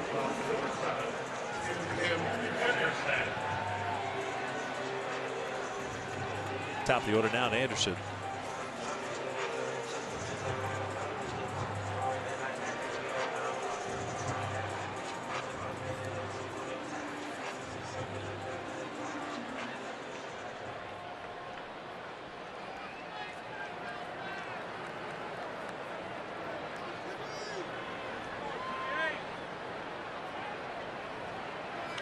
Anderson pulls one out toward the corner in left field. Justin Upton is back, and that one is gone. A 2-run home run for Tim Anderson.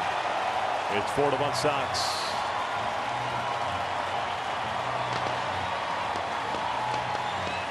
Two hits tonight for Anderson. And it is the 3rd time through for Peters. Just a 174 batting average against the batter's 3rd time through, but right away Anderson jumps on a pitch, 2-run home run.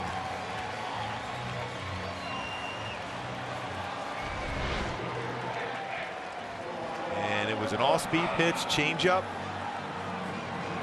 Mentioned the numbers he has against a changeup. Making sure that baseball got over the fence. 317 versus a changeup this year for Anderson. He was ready and he got it.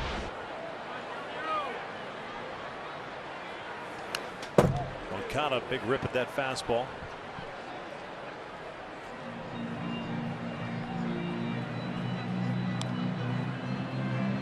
.370 feet on the Anderson blast to left. Nobody out, nobody on. Action in the Angels bullpen currently.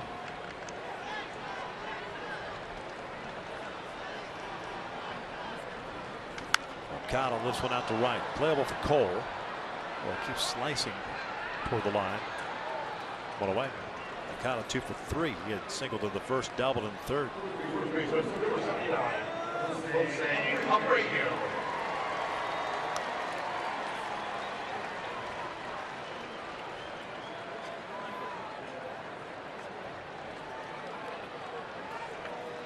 Abreu with an RBI double in the first. He struck out in the 3rd. Want to roll his last 31 games, 30 RBIs.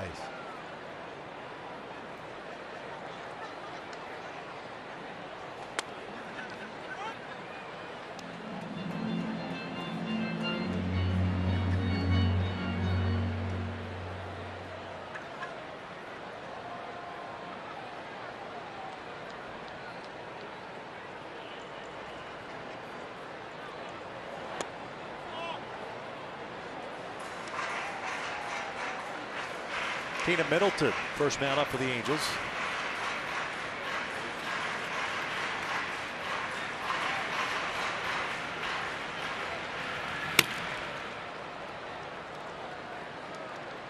There's the 1-1.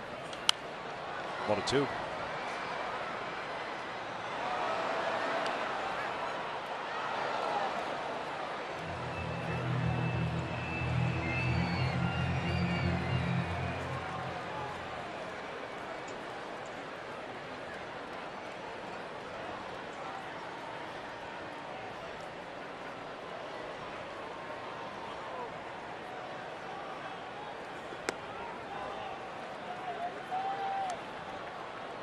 Abreu went down swinging in the third inning and a good changeup down and away.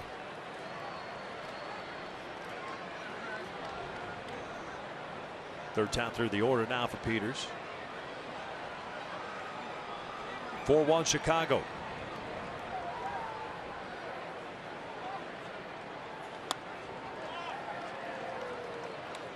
Full count.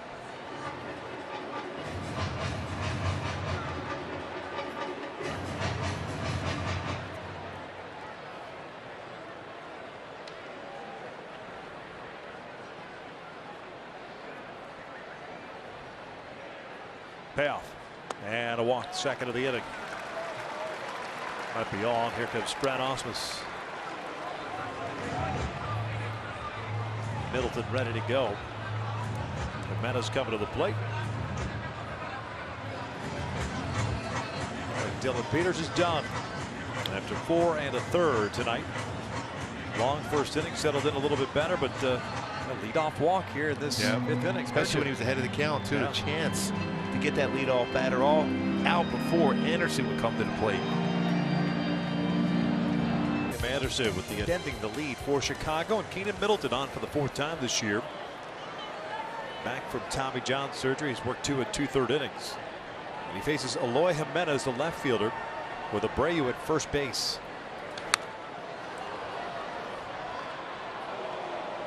Dylan Peters tonight 4 1/3.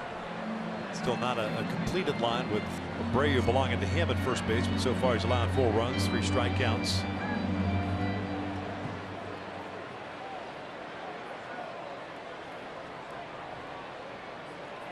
It's that walk there really here in the 5th inning. In that first inning, he's had his troubles getting through the first inning, but after that settled down and was throwing the ball well. But a leadoff walk in the 5th. In the dirt, and the wild pitch will allow Abreu to get to second. An overthrown pitch there by Keenan.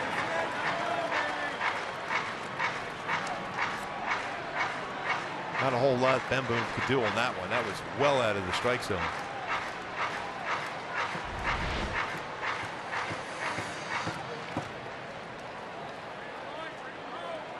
Trying to get his body in front of it. He did. He kept it in front, but it got far enough away that Abreu could advance.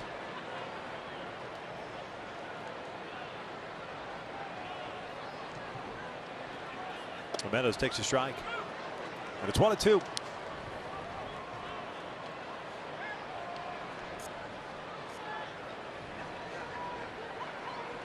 Picked up his 58th RBI with the ground out in the first inning. Rookie season.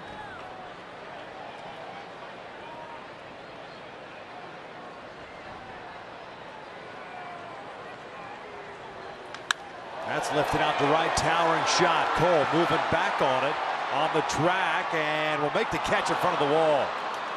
Abreu will scamper over to third base.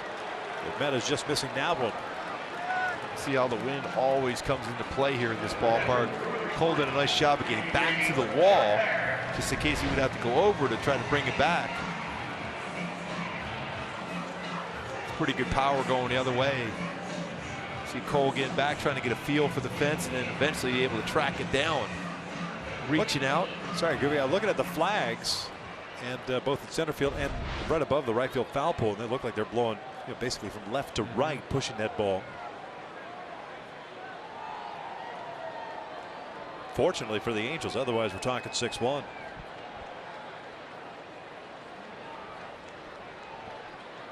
James McCann drew a walk in the first, grounded out in the fourth. He's got a man at third. Fastball for a strike. Again, just joining us, Trout lifted for Brian Goodwin. He's in center field. Angels have 1, 2, and 3 coming up. Fletcher, Goodwin, Calhoun. No word yet as to Mike was taken out. Good all-speed pitch for Keenan.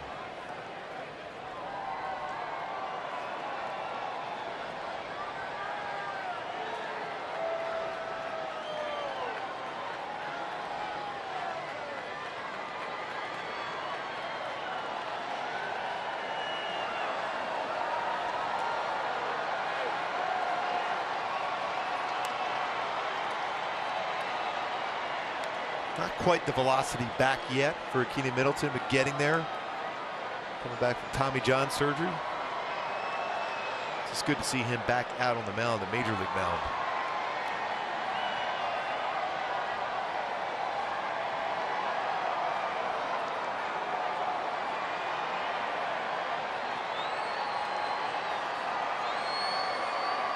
The dirt gets away from Bembo, and Abreu thought about it, but it's shot to his right.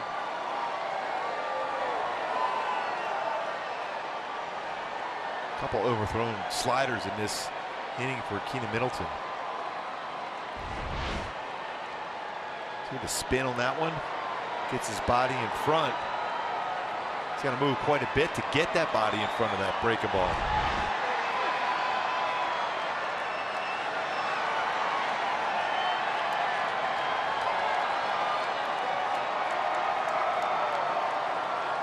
Two balls, two strikes, two outs, and a man at third. McCann strikes out, and that runner will remain stranded. But two come across on the Anderson blast. We're headed to the sixth inning. Angels are down 4-1. As dated.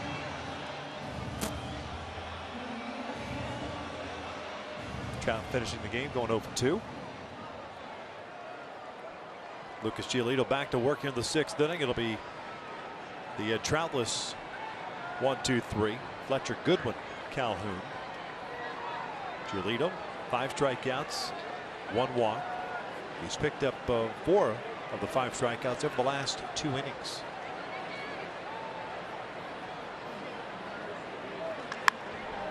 Popped out the shallow left field. Anderson going out, and as he falls down, makes the catch.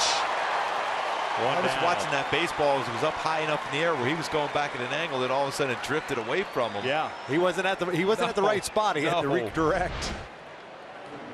You'll be able to get a good feel for this when he's running right to that angle. Then all of a sudden he goes, "Whoa! I got to go back the other way." Reaches back. What a play by Tim Anderson. Controlled the baseball as well as he hits the ground. Giolito liking that defense behind him. And that reaction is wow, because that wind played a little part in it, yet he was still able to track it down.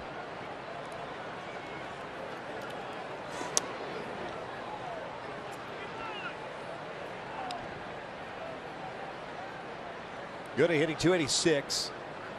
15 home runs and 43 runs batted in.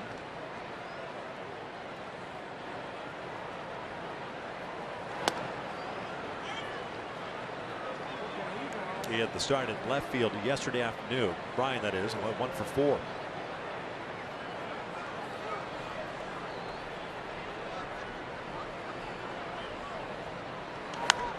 Foul back. Right above us.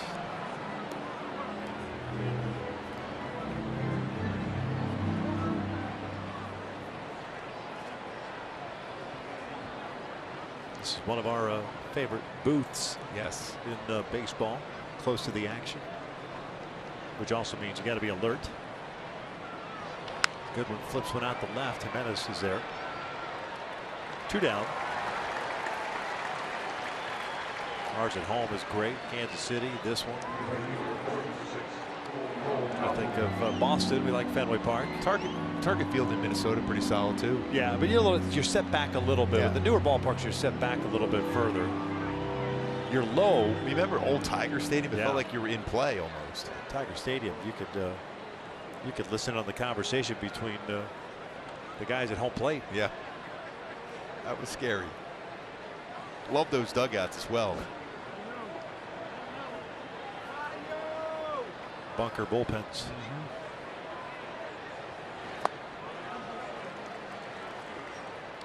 Calhoun 0 for 2, a strikeout in the first, ground out in the fourth.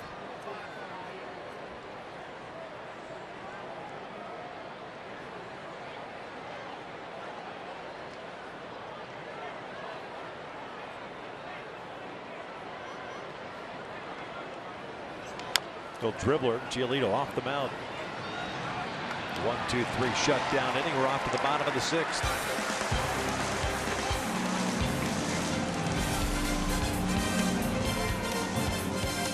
.com/promotions to get your tickets today. New pitcher on for the Angels here in the bottom of the 6th inning with the Sox leading it 4-1. Jose Rodriguez replaces Keenan Middleton. Keenan coming in and getting the final 2 outs of that 5th inning. Rodriguez pitching in his 4th ball game this year. 6 2/3 innings, 3 earned runs allowed. And he's going to get Castillo, Mendick, and Cordell for the White Sox in their half of the 6th. 4-1 Chicago. Keenan, total of 2/3 of an inning with 1 strikeout, the rest zeros. So Peters ends up giving up the 4 runs and nothing else. Yeah, my thought was I was wondering if they're going to let Keenan heat up like that, go down and sit down and go back out there. That's a good decision. As he keeps coming back from that Tommy John surgery, that's not an easy thing to do, to get hot, cool down, and go back out.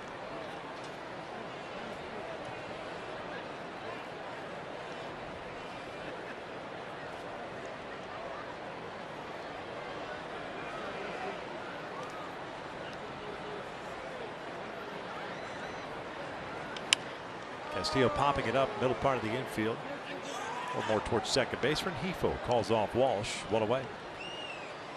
Like that, 1 pitch, 1 out. That's what we're talking about. Really good communication as well. You can hear that all the way up in our booth calling, "I got it."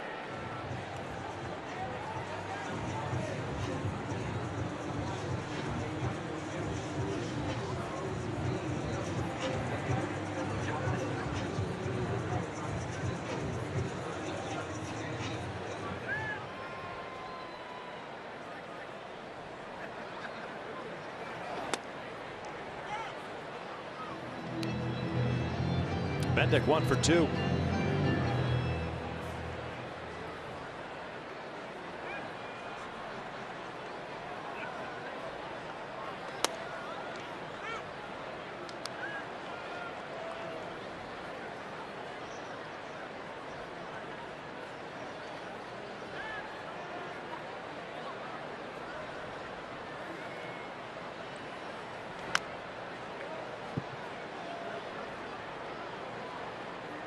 No balls, 2 strikes.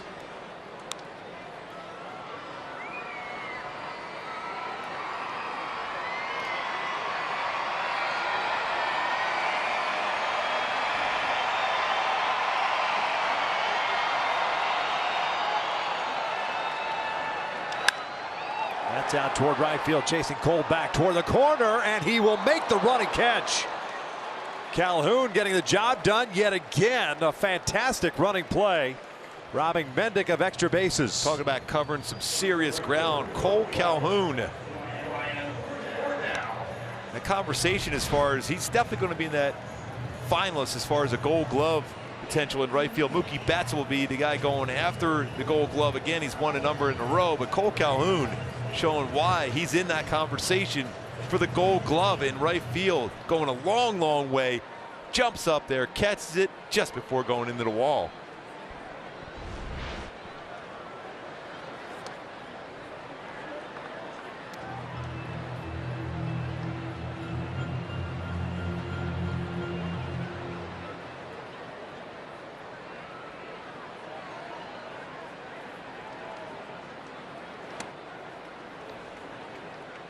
Ryan Cordell 0 for 2 with a ground down, a fly ball to center. As far as defensive ratings, Cole Calhoun amongst the best in the outfield in the majors, and that was a great play by Cole Calhoun.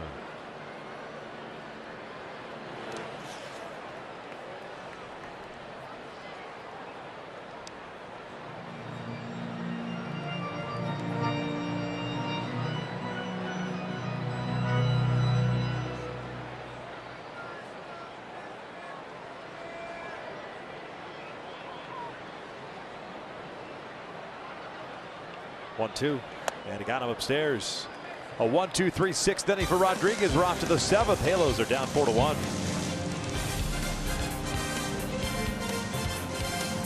And what Lucas Giolito has done as far as stopping the running game against them, no longer has to worry about that. 26 steals allowed last year. That's the most by any AL pitcher. Just 4 caught stealing. This year, 3 stolen bases allowed in 6 attempts.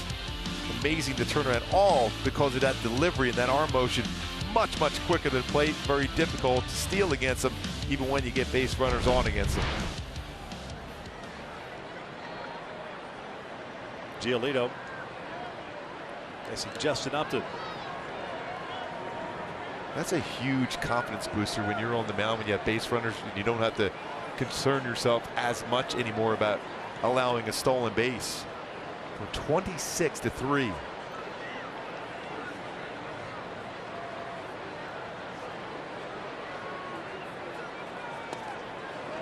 Ball and a strike on Justin. He popped out of the second, struck out of the fourth.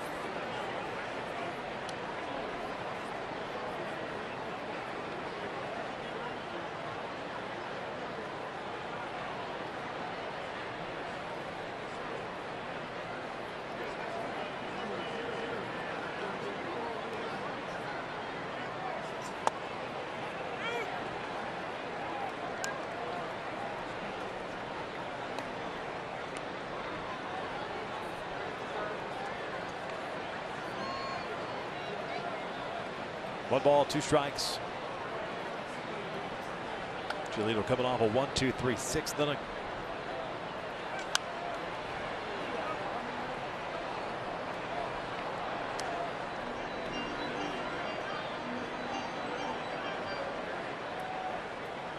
Not as I don't want to use the word dominant, but you know, the 11 strikeouts in 6 innings at the Big A. Strikeouts aren't there, but he's thrown the ball as advertised, as he has pretty much all season long. Seems like he's throwing a few more fastballs tonight as well. He's really working the upper quadrants of the strike zone with his fastball. Now he's going back to that very good changeup he has. Lo and behold, he's pitching. Yep. Not throwing. I remember even in high school, he was touching 99 to 100 miles an hour in high school as a senior before having that elbow issue. And he's really been around his average fastball prior to this year around 92. His average fastball this year, 94. With better deception on it as well.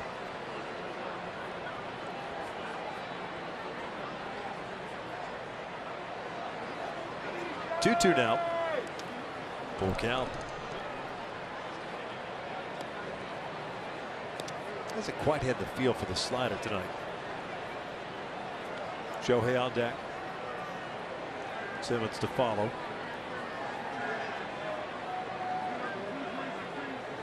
Halos have had 3 base runners tonight. Second, third, 5th innings. 3-2. Changeup. 3-2 changeup.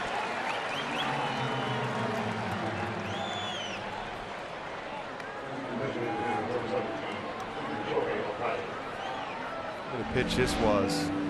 Turns that changeup over again. Looks like a fastball, starts in the strike zone, ends up below it. Back-to-back at bats for a strikeout against Upton on a changeup.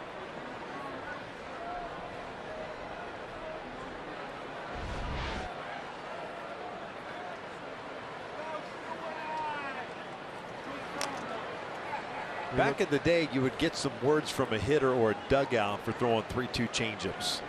Maybe name calling, perhaps. Yeah, maybe they challenge somebody. Right.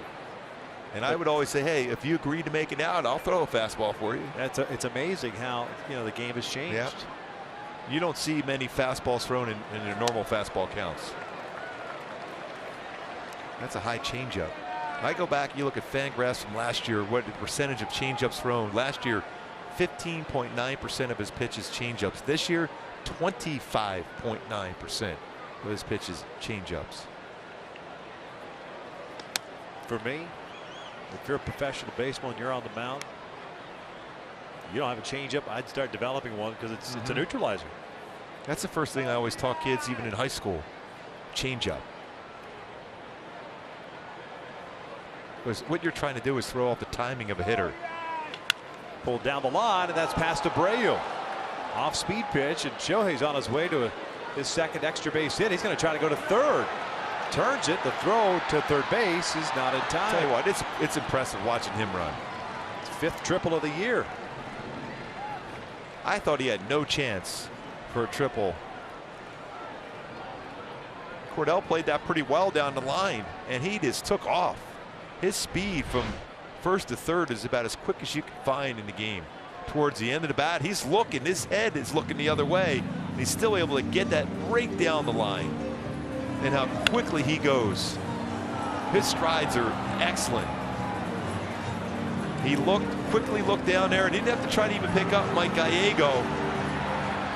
Slides in there because he saw where that ball was and how difficult it was going to be as far as the throw to third. Picks up a triple. Double and a triple the game for Shohei Ohtani.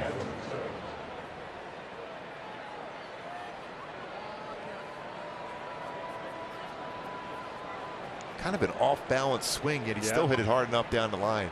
It's amazing how strong his wrists and hands and forearms are.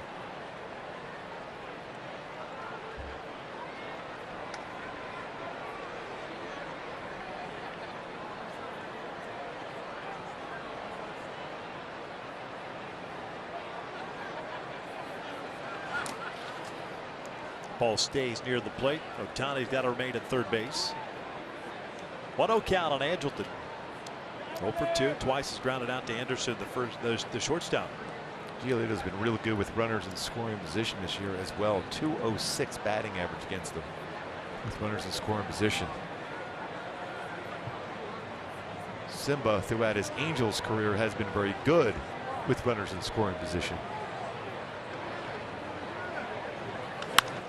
Towards second base, Mendick's got it. The run will score. It's 4-2 White Sox. 2 outs here in the 7th. Simmons picks up his 33rd run, batted in.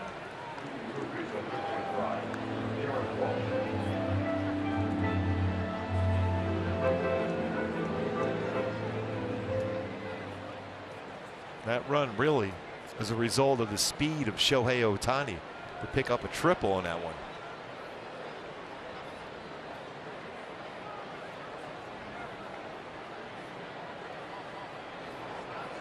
Jared Walsh, the first baseman tonight, has popped out and walked.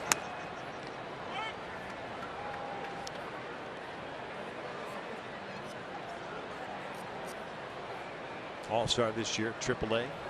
Nice season for Jared Walsh.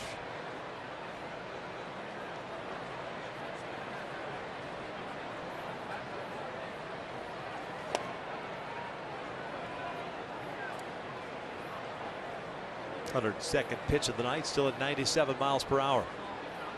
Bullpen action now for the White Sox.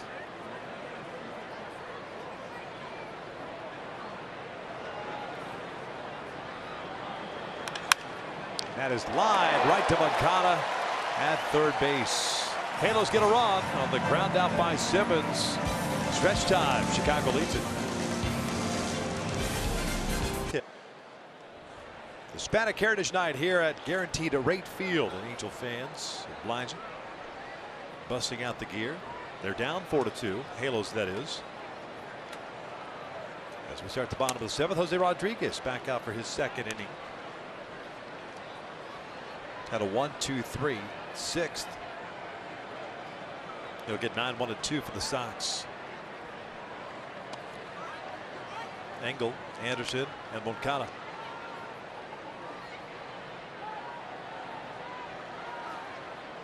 Was that walk against Dylan Peters to start off the 5th inning. Have to be in the head of the count.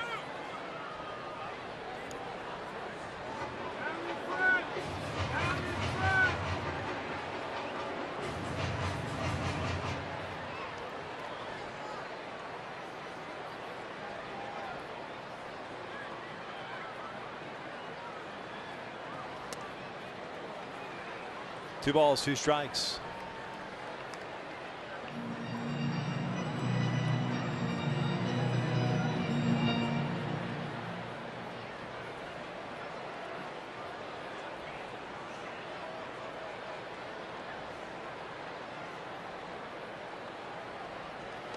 Full count.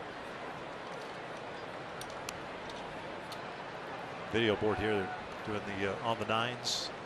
1919 Sox, this being 2019. Ed Seacott led the 1919 Sox with 29 wins, had 30 complete games, and 306 plus innings. That's finish what you started, isn't it? That's finishing what you started. And a leadoff walk to the number 9 hitter for the 2nd consecutive time that he's been up at the plate. This is a team that doesn't walk a whole lot. Could be on the go here. 30 CGs. What was your best CGs? I think 8. 30. 300 innings.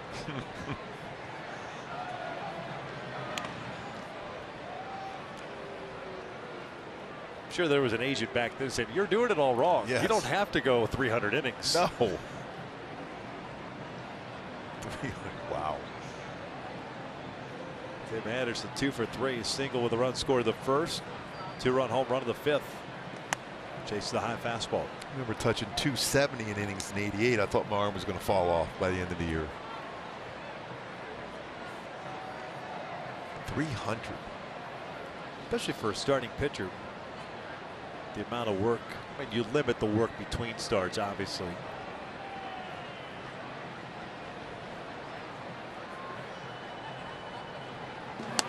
Ball and a strike. They're really, I know you could turn numbers into whatever you want, make it look however you'd like. That's the beauty of math, right? Whatever you put into the equation. But I think 175 to 200 innings is something that should be palatable, yeah, for a major league starting pitcher. And I'm guessing it's going to work its way back now, because you're seeing a lot of bullpens being taxed, and guys who had dominant seasons one year, the following year not as good because of overuse in a lot of pitches and a lot of innings, a lot of times getting up and down for bullpen arms. Watch out, that's up and in. A couple of pitches in which Rodriguez is overthrown, falls behind here 3-1. There is action in the Angels pen.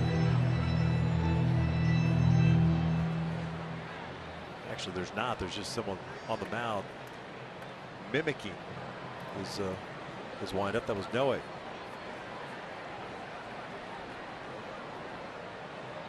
Pretty good lead for Engel at first. Pulled toward third. Fletcher's got it. Get rid of it quickly. Quick turn by Luis Rengifo, even though it gets taken out. And you don't see that too often anymore. Somebody taken out at second base. Clean slide. Yep. That was a quick turn as well. 5-4-3 double play by Fletcher to Rengifo over to Walsh. Got rid of it quickly. Slide, you get to the base. You have to start your slide before the base. You can't go out of your way, and you've got to remain connected to the base. Moncada spins around to hit from the left side for the first time. 2 for 3 tonight with a single and a double. Fly ball to right. Is it every time you think about a play at second base where Hal McRae and Willie Randolph that time? Oh. That was a pretty good slide, hard slide at second base by Engel. And a clean slide at second base as well. The Hal one? No. Oh. No, Engel, no. Like, hey, man, I know he's your guy, and I grew up with him. Not so much, man. All right. Oh, yeah. You're going to get a pushback on that one. I don't even know if you can consider it a slide. It was something in between. Stay tuned after the game. Angels Live post-game presented by Nissan with Mark Gubicza. This time we're going to break down Dylan Peters and why the struggles continue in the early part of the game as happening here today. And for the Angels, also some positive news as Keynan Middleton continues to look much better as he gains strength. Here's Peters, pitch out over a plate. Tim Anderson playing into the game, takes him deep with a little pizzazz, a little style that he does always.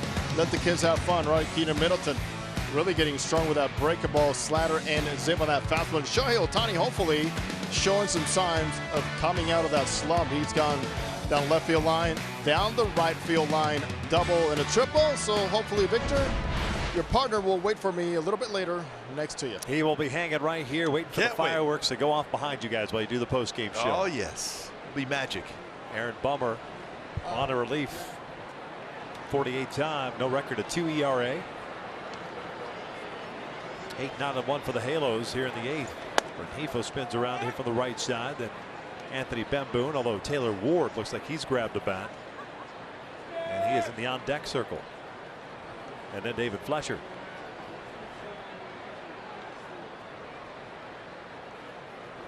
Luis, a home run and a strikeout. Foul tips this one.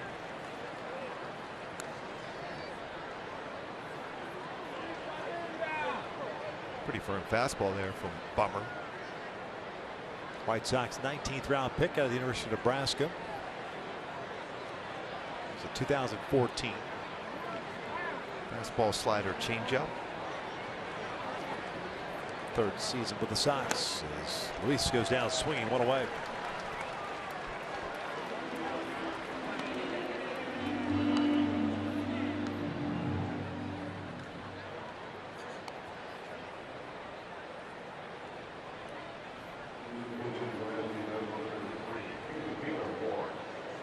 There's Taylor pinch hitting. 8 games. This is his 8th game in the big leagues this year. 1 for 10. AAA this year at 306, 27 home runs, drove in 71. Also had 34 doubles, OPS over 1,000.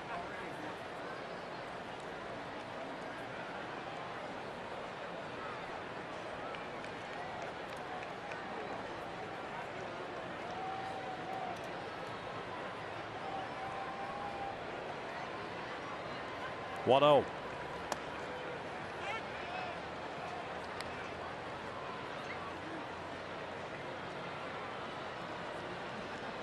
Just watch him lately, even in batting practice for Ward, is trying to get his arms out and away from his body.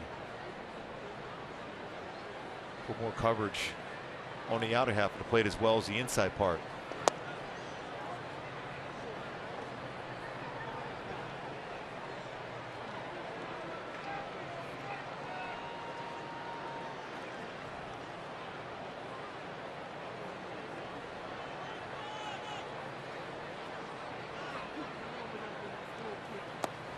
Three balls, one strike. Fletcher on deck.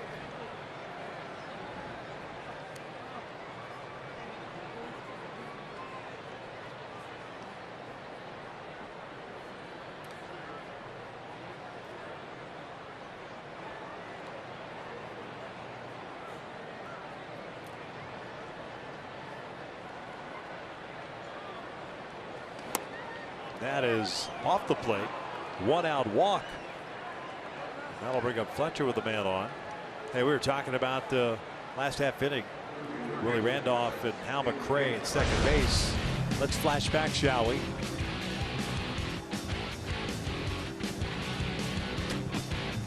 Just a little bit beyond the bag, don't you think? Just a little bit. Yeah. So what does that consider? Is That's that a roll block. block? That is a roll block. Yeah. Yeah. Out was the call at second. Freddie Patek scampered home. 1977. And Bummer can't find the strike zone. By the way, does George Brett get an RBI on that one? No, there's got to be an error because the out's recorded at second as a fielder's choice, right? Nettles goes to third or to second. Yeah, he's in second going there, but so his he throw loses is the made, ball right? here. There's got to be an error charged to Randolph. That'd be a tough error. I know, right? Oh, wow.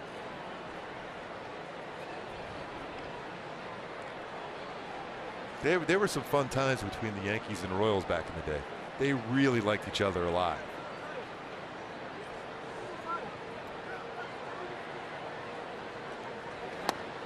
Remember the time when George Brett and Nettles just fought right at third base? Yep. And they were friends. In comparison to McRae and Randolph. Oh yeah, I see the similarities. Yeah, very much. And a conversation. You got to have a conversation. Yeah. We'll bounce her back to the mound. Bummer fires to second base. Bad throw. They get the guy at second. That's it. A good throw. It's a double play. The Angels live on here in the 8th. And you're only down by 2. A home run could still tie it up.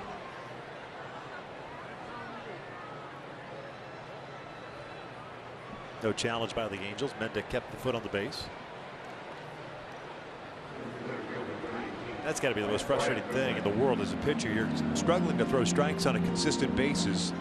You have a little meeting on the mound, then you can throw a perfect off-speed pitch. You got an inning-ending double play, and then you yourself screw it up. Yeah. It's all about fielding, staying low as if you're an infielder at that point, and getting that arm in a good direction and step towards the base and lead the fielder to the bag. I think that's the biggest problem, though, Gooby, because as much as we all talk about it, and I went through it in the minor leagues, throw to the base. If he's not there, that's not your problem. Just throw to the base. Some guys mentally, they don't see anybody there, and all of a sudden it becomes an alligator arm. Throw to second. We go back to this throw. This turnaround. See, he's not even stepping towards his target as well. So that stiff front leg like that, and you're not be able to get that ball down. And Mendick was there. It's got almost kind of a nonchalant play by Bummer. Hey, anytime you get a double play ball as a pitcher, you're trying to get it, especially when you could be a part of it. 3-0 count on Goodwin. Yeah, you always stay low as if you're an infielder. Look at that front leg. It's a stiff front leg. You want to have that bent down as if you're an infielder, like you're trying to turn a double play yourself as a middle infielder. Once you release the baseball as a pitcher, you become the fifth infielder. At least in theory, that's what it's supposed to be. Not this thing, the guy who fields the ball and just toss it. In theory. 3-1, and Goodwin launches one out to right field. This one is gone. Big fly for Brian Goodwin. Two-run shot and we're tied. And because you don't turn that double play, Lucas Giolito is going to end up with a no decision.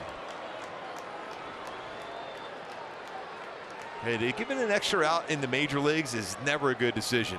And Goody going yard ties it up. 16th of the year.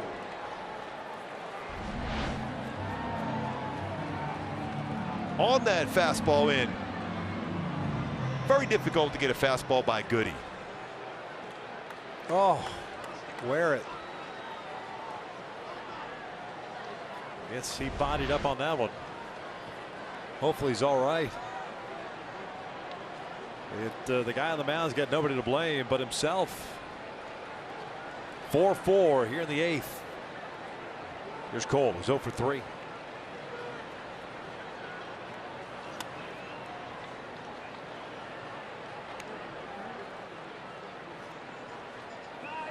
Fourth home run for Goodwin versus a left-handed pitcher. Still pretty solid. 268 coming into the game. Fourth home run. Pitching coach Don Cooper is going to come out and pay a visit now. So Dylan Peters feels pretty good about a no decision. Lucas Giolito, not so much.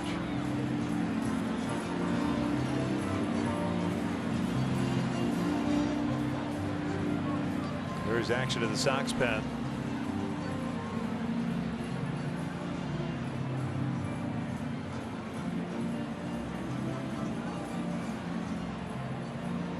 Go back to my Hyundai key for the game tonight. The search is over. Goody searched for a fastball on the inner half of the plate, and he lined it out to tie the game here at 4. Goody going yard again.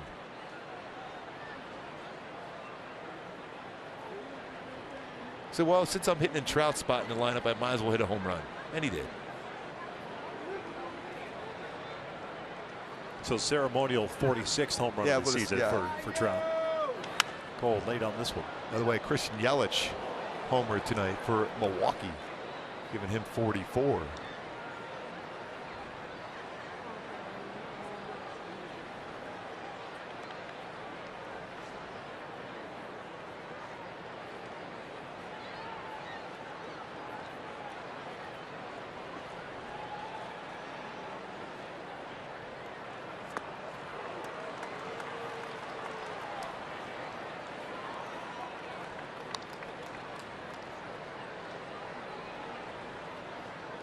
One ball, 2 strikes.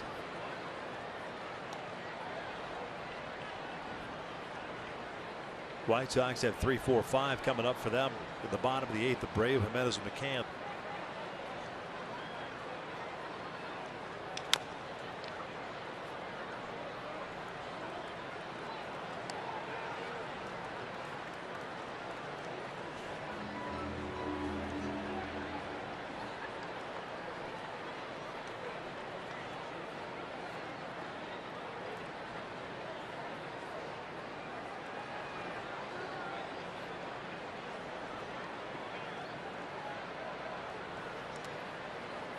2 balls, 2 strikes.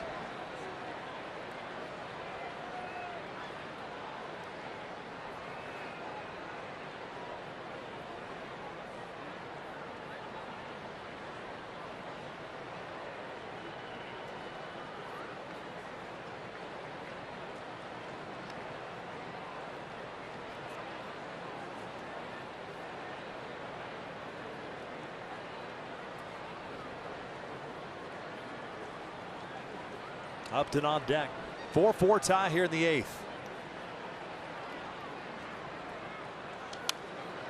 Good hack by Cole.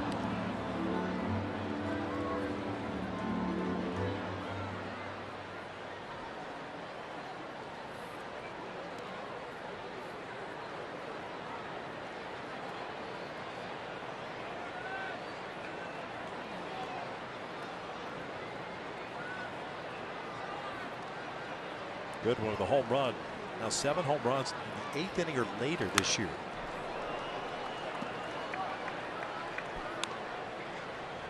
Pretty solid. Tying this one up here in the 8th inning. I mean, with his swing and his swing path, how short and quick he is to the baseball, and you're facing a lot of power arms late, you can see why he's had success.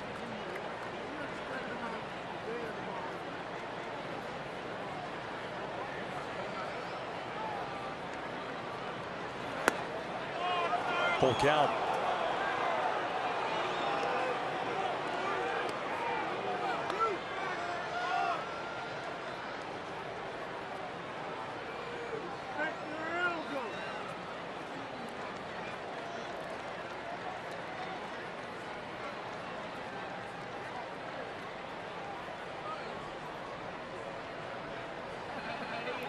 Three-two, and Cole fouls it off.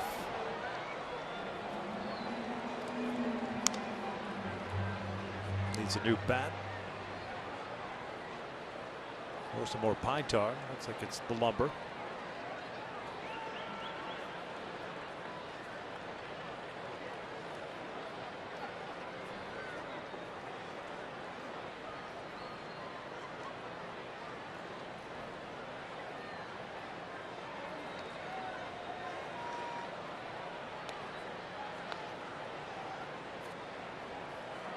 Home run by Goodwin. The second one hit by the Angels. Rengifo had one off of Giolito back in the 3rd. Giolito going 7 innings tonight. 2 runs on 3 hits, 6 strikeouts, 1 walk. No decision for him. Another payoff. Cole fouls it off. Good battle here. More pitches you see, you're more apt to get one of those mistakes at some point in the sequence.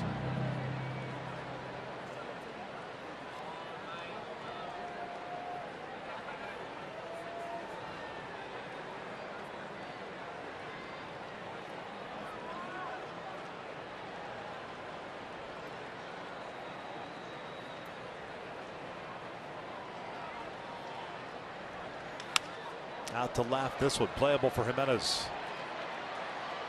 Makes the run and catch in foul territory. Brian Goodwin ties it up with one swing of the bat. It's 4-4 as we head to the bottom of the 8th inning.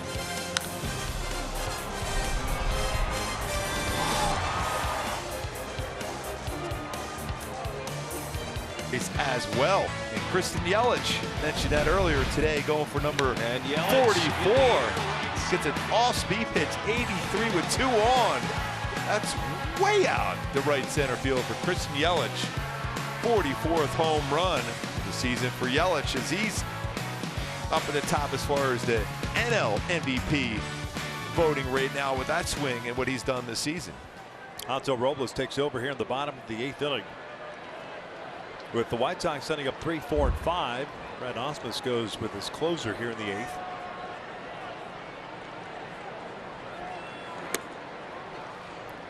One ball, no strikes. Hansel Robles really done a nice job for the Angels this year. 63rd appearance, 4-0 at .260 ERA, 19 saves.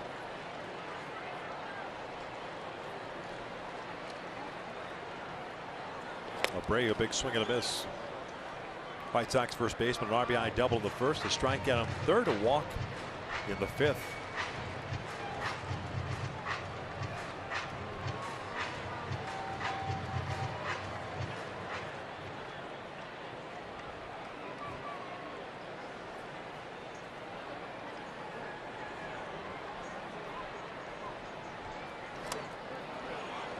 1-2. Solid changeup. Kevin Smith behind the plate, calling that changeup. He knows this ballpark pretty well.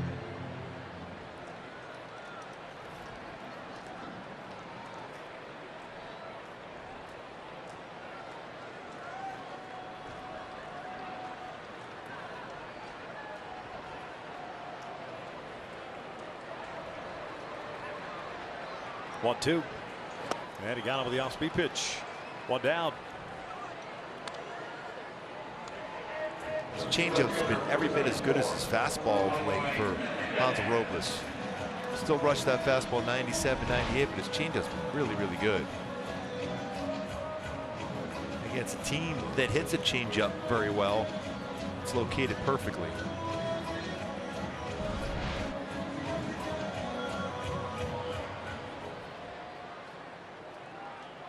Eloy Jimenez 0 for 3 tonight. It's a painted fastball on the outside part of the plate for strike.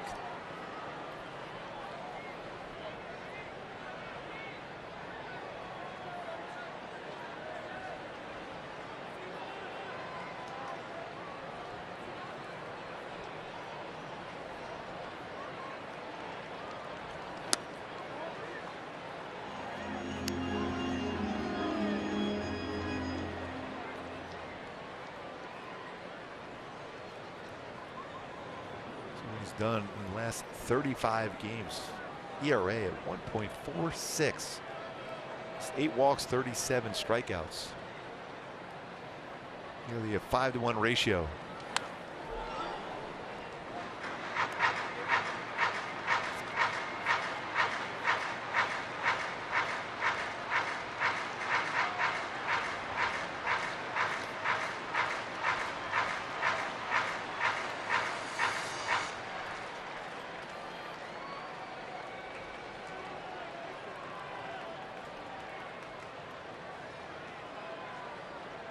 Quick pitch, and this was out to right field. Cole is there.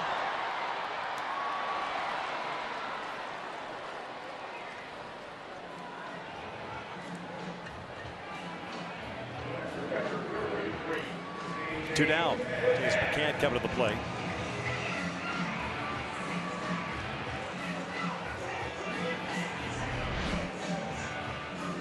Go right through the quick pitch. Quick pitch changeup. Kind of got away with that one.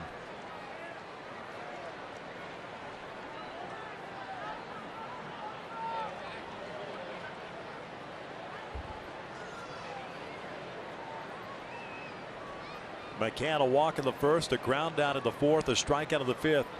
White Sox catchers 0 for 2. 4-4 in the eighth.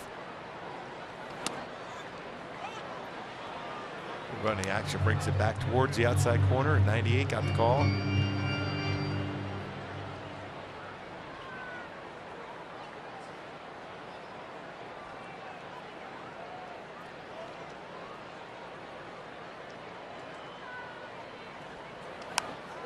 that fastball up and in. 0-2.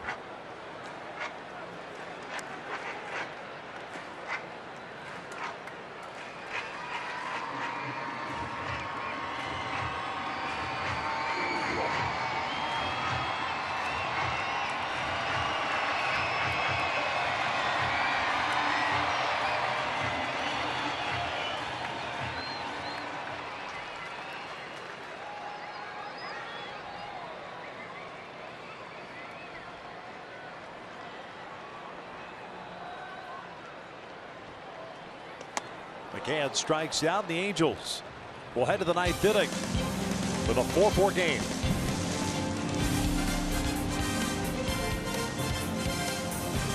Four and 2 record.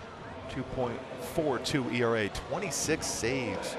27 opportunities. Led the majors with 47. Back with the Rays. 2017. Fastball 93-97. Will throw a cutter as well. See an occasional changeup, but mostly fastballs, cutters.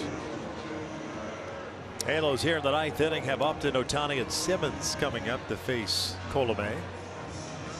Angels tying it up in the eighth. Brian Goodwin home run.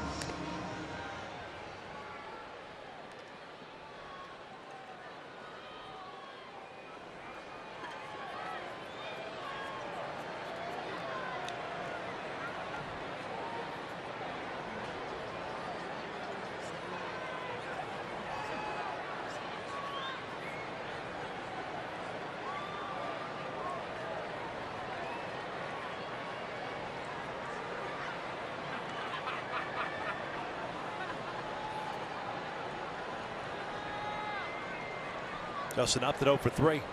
A pop-up and a couple of strikeouts.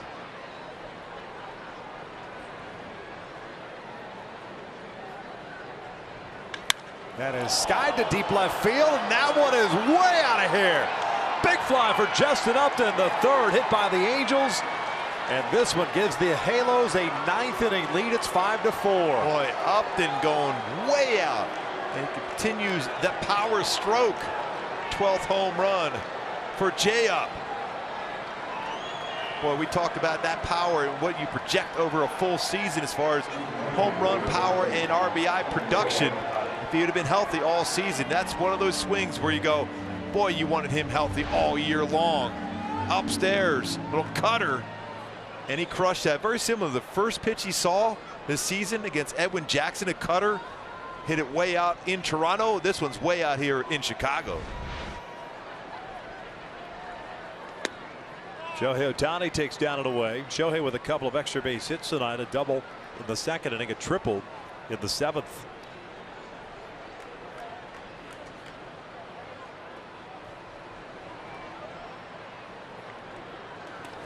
Yeah, if you project those numbers out for a full season, a healthy season for Upton, 32 home runs, 108 RBIs, if you'd been playing the whole season long.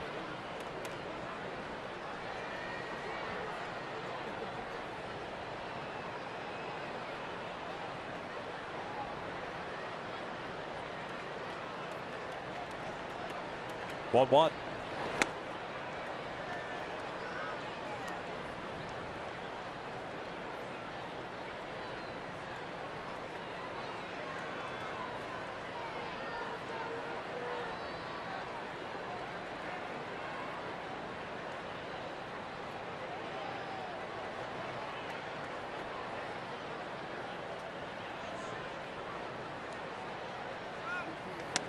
Missed inside.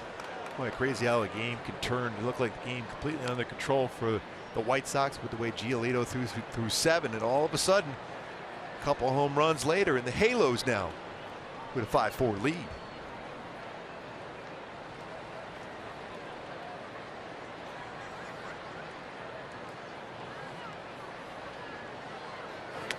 Full count.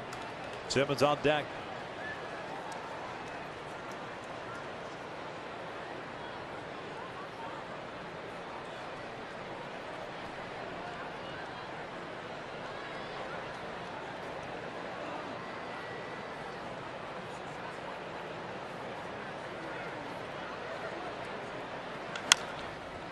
Very similar to the swing that Shohei had in the 7th inning, resulting in the triple down the right field line.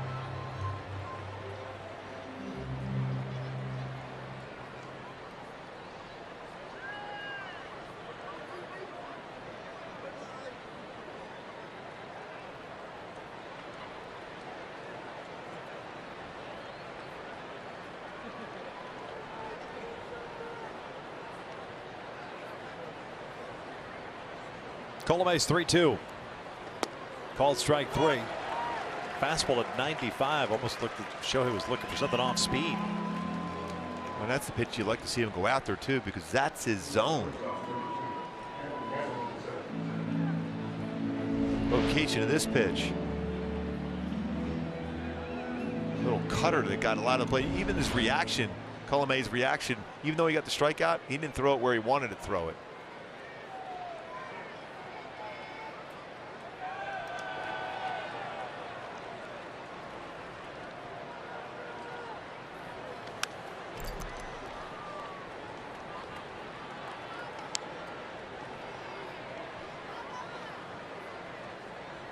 Sembo's 0 for 3, 3 ground outs. Looking ahead to the bottom of the 9th inning. Imagine Hansel Robles comes back out to finish it off. He had a 1-2-3-8 with a couple of strikeouts. Castillo, Mendick, and Cordell do up for Chicago, barring a pinch hitter or two.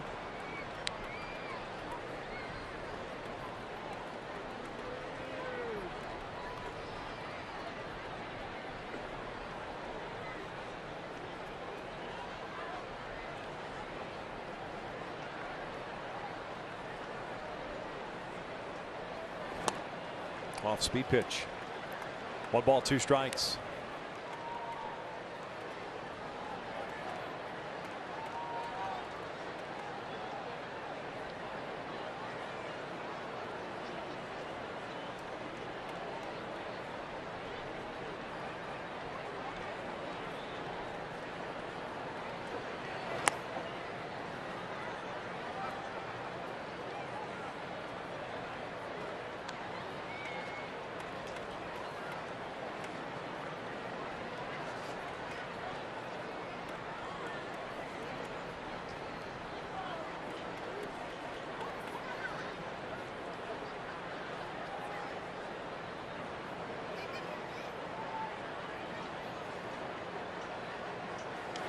This one out to right, not very deep. Cordell able to get there. 2 outs.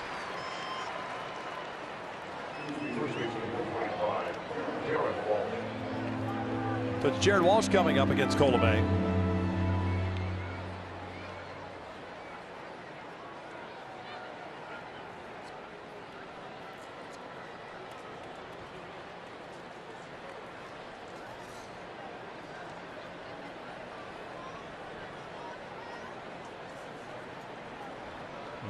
Hansel Robles going through that towel drill, simulate throwing a baseball.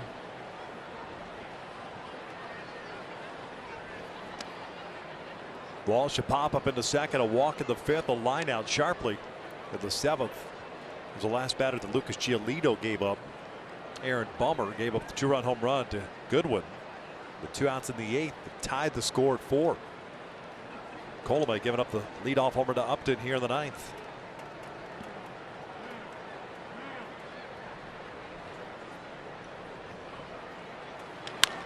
Bouncer to first. Abreu comes in.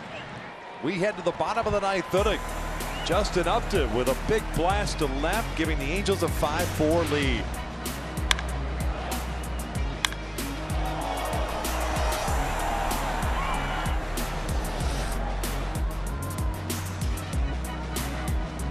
Five to 4, new left fielder as Michael Hermosillo takes over for Justin Upton.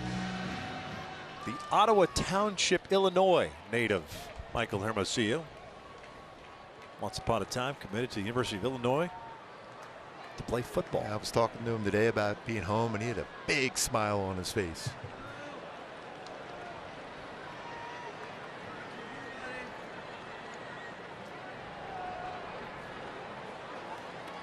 Wellington Castillo 0 for 3 tonight. Takes inside.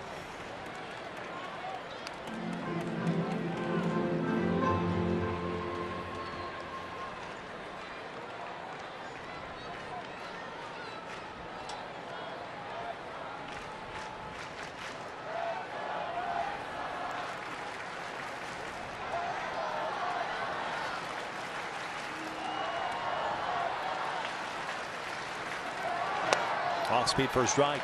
Just a feel, a great feel for his changeup.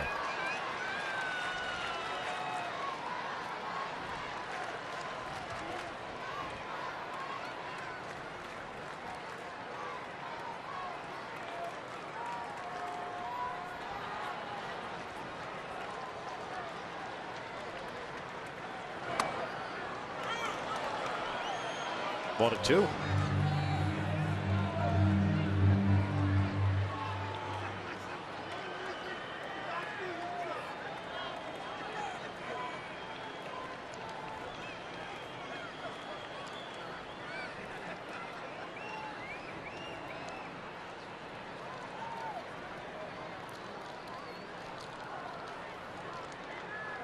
One-two pitch. Popped up. Right side. Rengifo calling for it. One down. More important first out.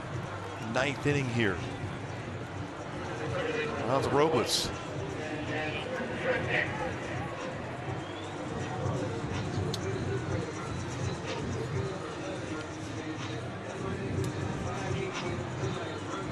Danny Bending, the second baseman, 1 for 3.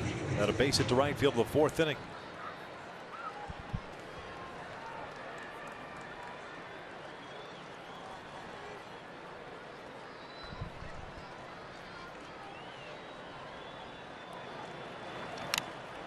Fouled off of Kevin.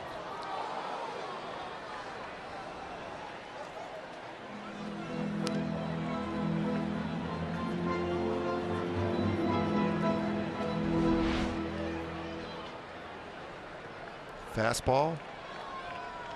Back off the top of the mask helmet area for Kevin Smith.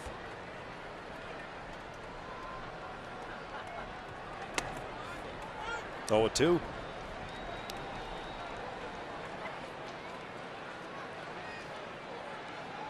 Slightly different arm angle than Giolito as far as a changeup, but every bit as effective so far for Hans Robles with his changeup.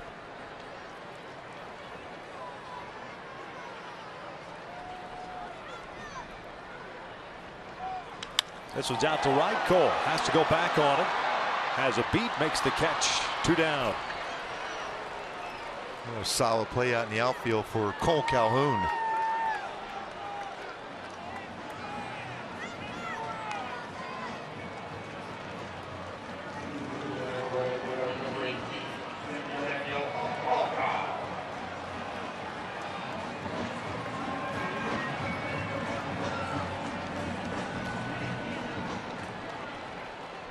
Daniel Palka, 1 for 53 this season. 2 runs batted in. A ton of power. Don't make a mistake.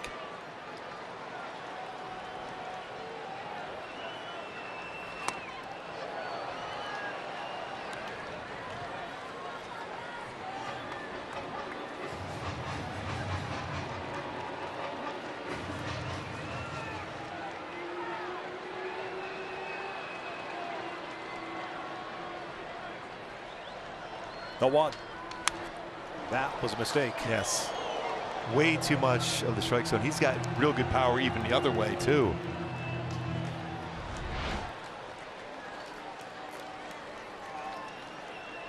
You see how strong he is even with that swing.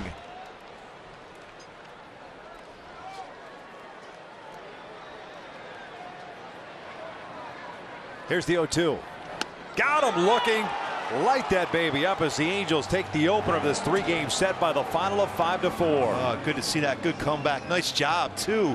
Really good innings thrown by Hansel Robles. The taker goes out and does the job tonight. Comeback victory for the Halos. 3 home runs hit. Good to see that. Swings. Staying back on the baseball. Land Rover above and beyond. Player of the game, Justin Upton, the leadoff home run in the 9th. Broke the 4-4 tie. He continues that power stroke as the Angels win Game 1 of this 3-game set against the White Sox here tonight. Well, Brad Ausmus brought in Robles in a 4-4 game in the 8th inning, and Hansel ends up picking up the victory. After Upton led off the 9th inning with a blast to left field, and it was a monster home run, the game-winning shot 400+ feet to left. Yeah, his first home run of the season, first pitch he saw was a cut fastball. Colomé throws him a cut fastball. Similar result, a long home run by J-Up going downtown on that swing. Halos with 3 home runs in the ball game. Rengifo a solo shot. Also adding to that, then Brian Goodwin. He's the one that tied things up in the 8th inning with his 2-run shot off of Aaron Bummer, and then the game winner by Justin Upton as the Angels pick up the victory, their first of this road trip. And nice to get off the schneid on this road trip on Hispanic Heritage Night here in Chicago. Justin Upton, the hero tonight, the game-winning blast. Let's go to Jose Mota. Jose. Thanks, Victor. Just an outstanding job. It's not easy to keep your head straight when Lucas Giolito have been so tough, but against Colomé, the idea of how he had pitched you in the past, how much did that play into you looking for that pitch there? I know down in the zone, the stuff's got really good movement. So try to get him a little bit elevated. And that first pitch was up in the zone, and I was able to barrel it up. As a team, how big is it to actually break the spell here and after getting swept in Oakland? It was a tough team we were playing. We got our opportunities, we didn't execute, but we kept grinding on Giolito tonight.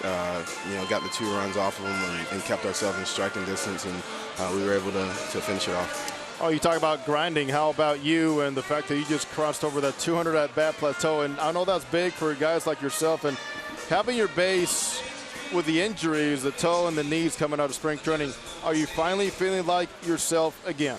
Yeah, when you take that much time off, you just need the reps, and I'm getting some pretty consistent at bats and starting to feel more comfortable. Early in the season it was a little bit of a rough patch, but starting to feel pretty good.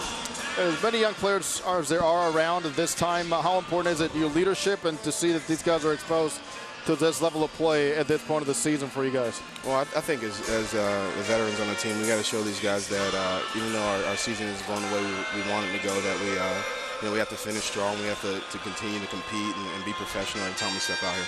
Justin, thank you very much. 2 big home runs against 2 very big arms, and wish you the very best. All right, thank you. Justin Upton, and the long ball gets it done for the Angels. Ryan Goodwin ties it up against the lefty, and they come back again and get it done with Robles on the mound. Angels Live, presented by Nissan. Mark Gubicza is going to join me here, and we come back all on Angels Live postgame.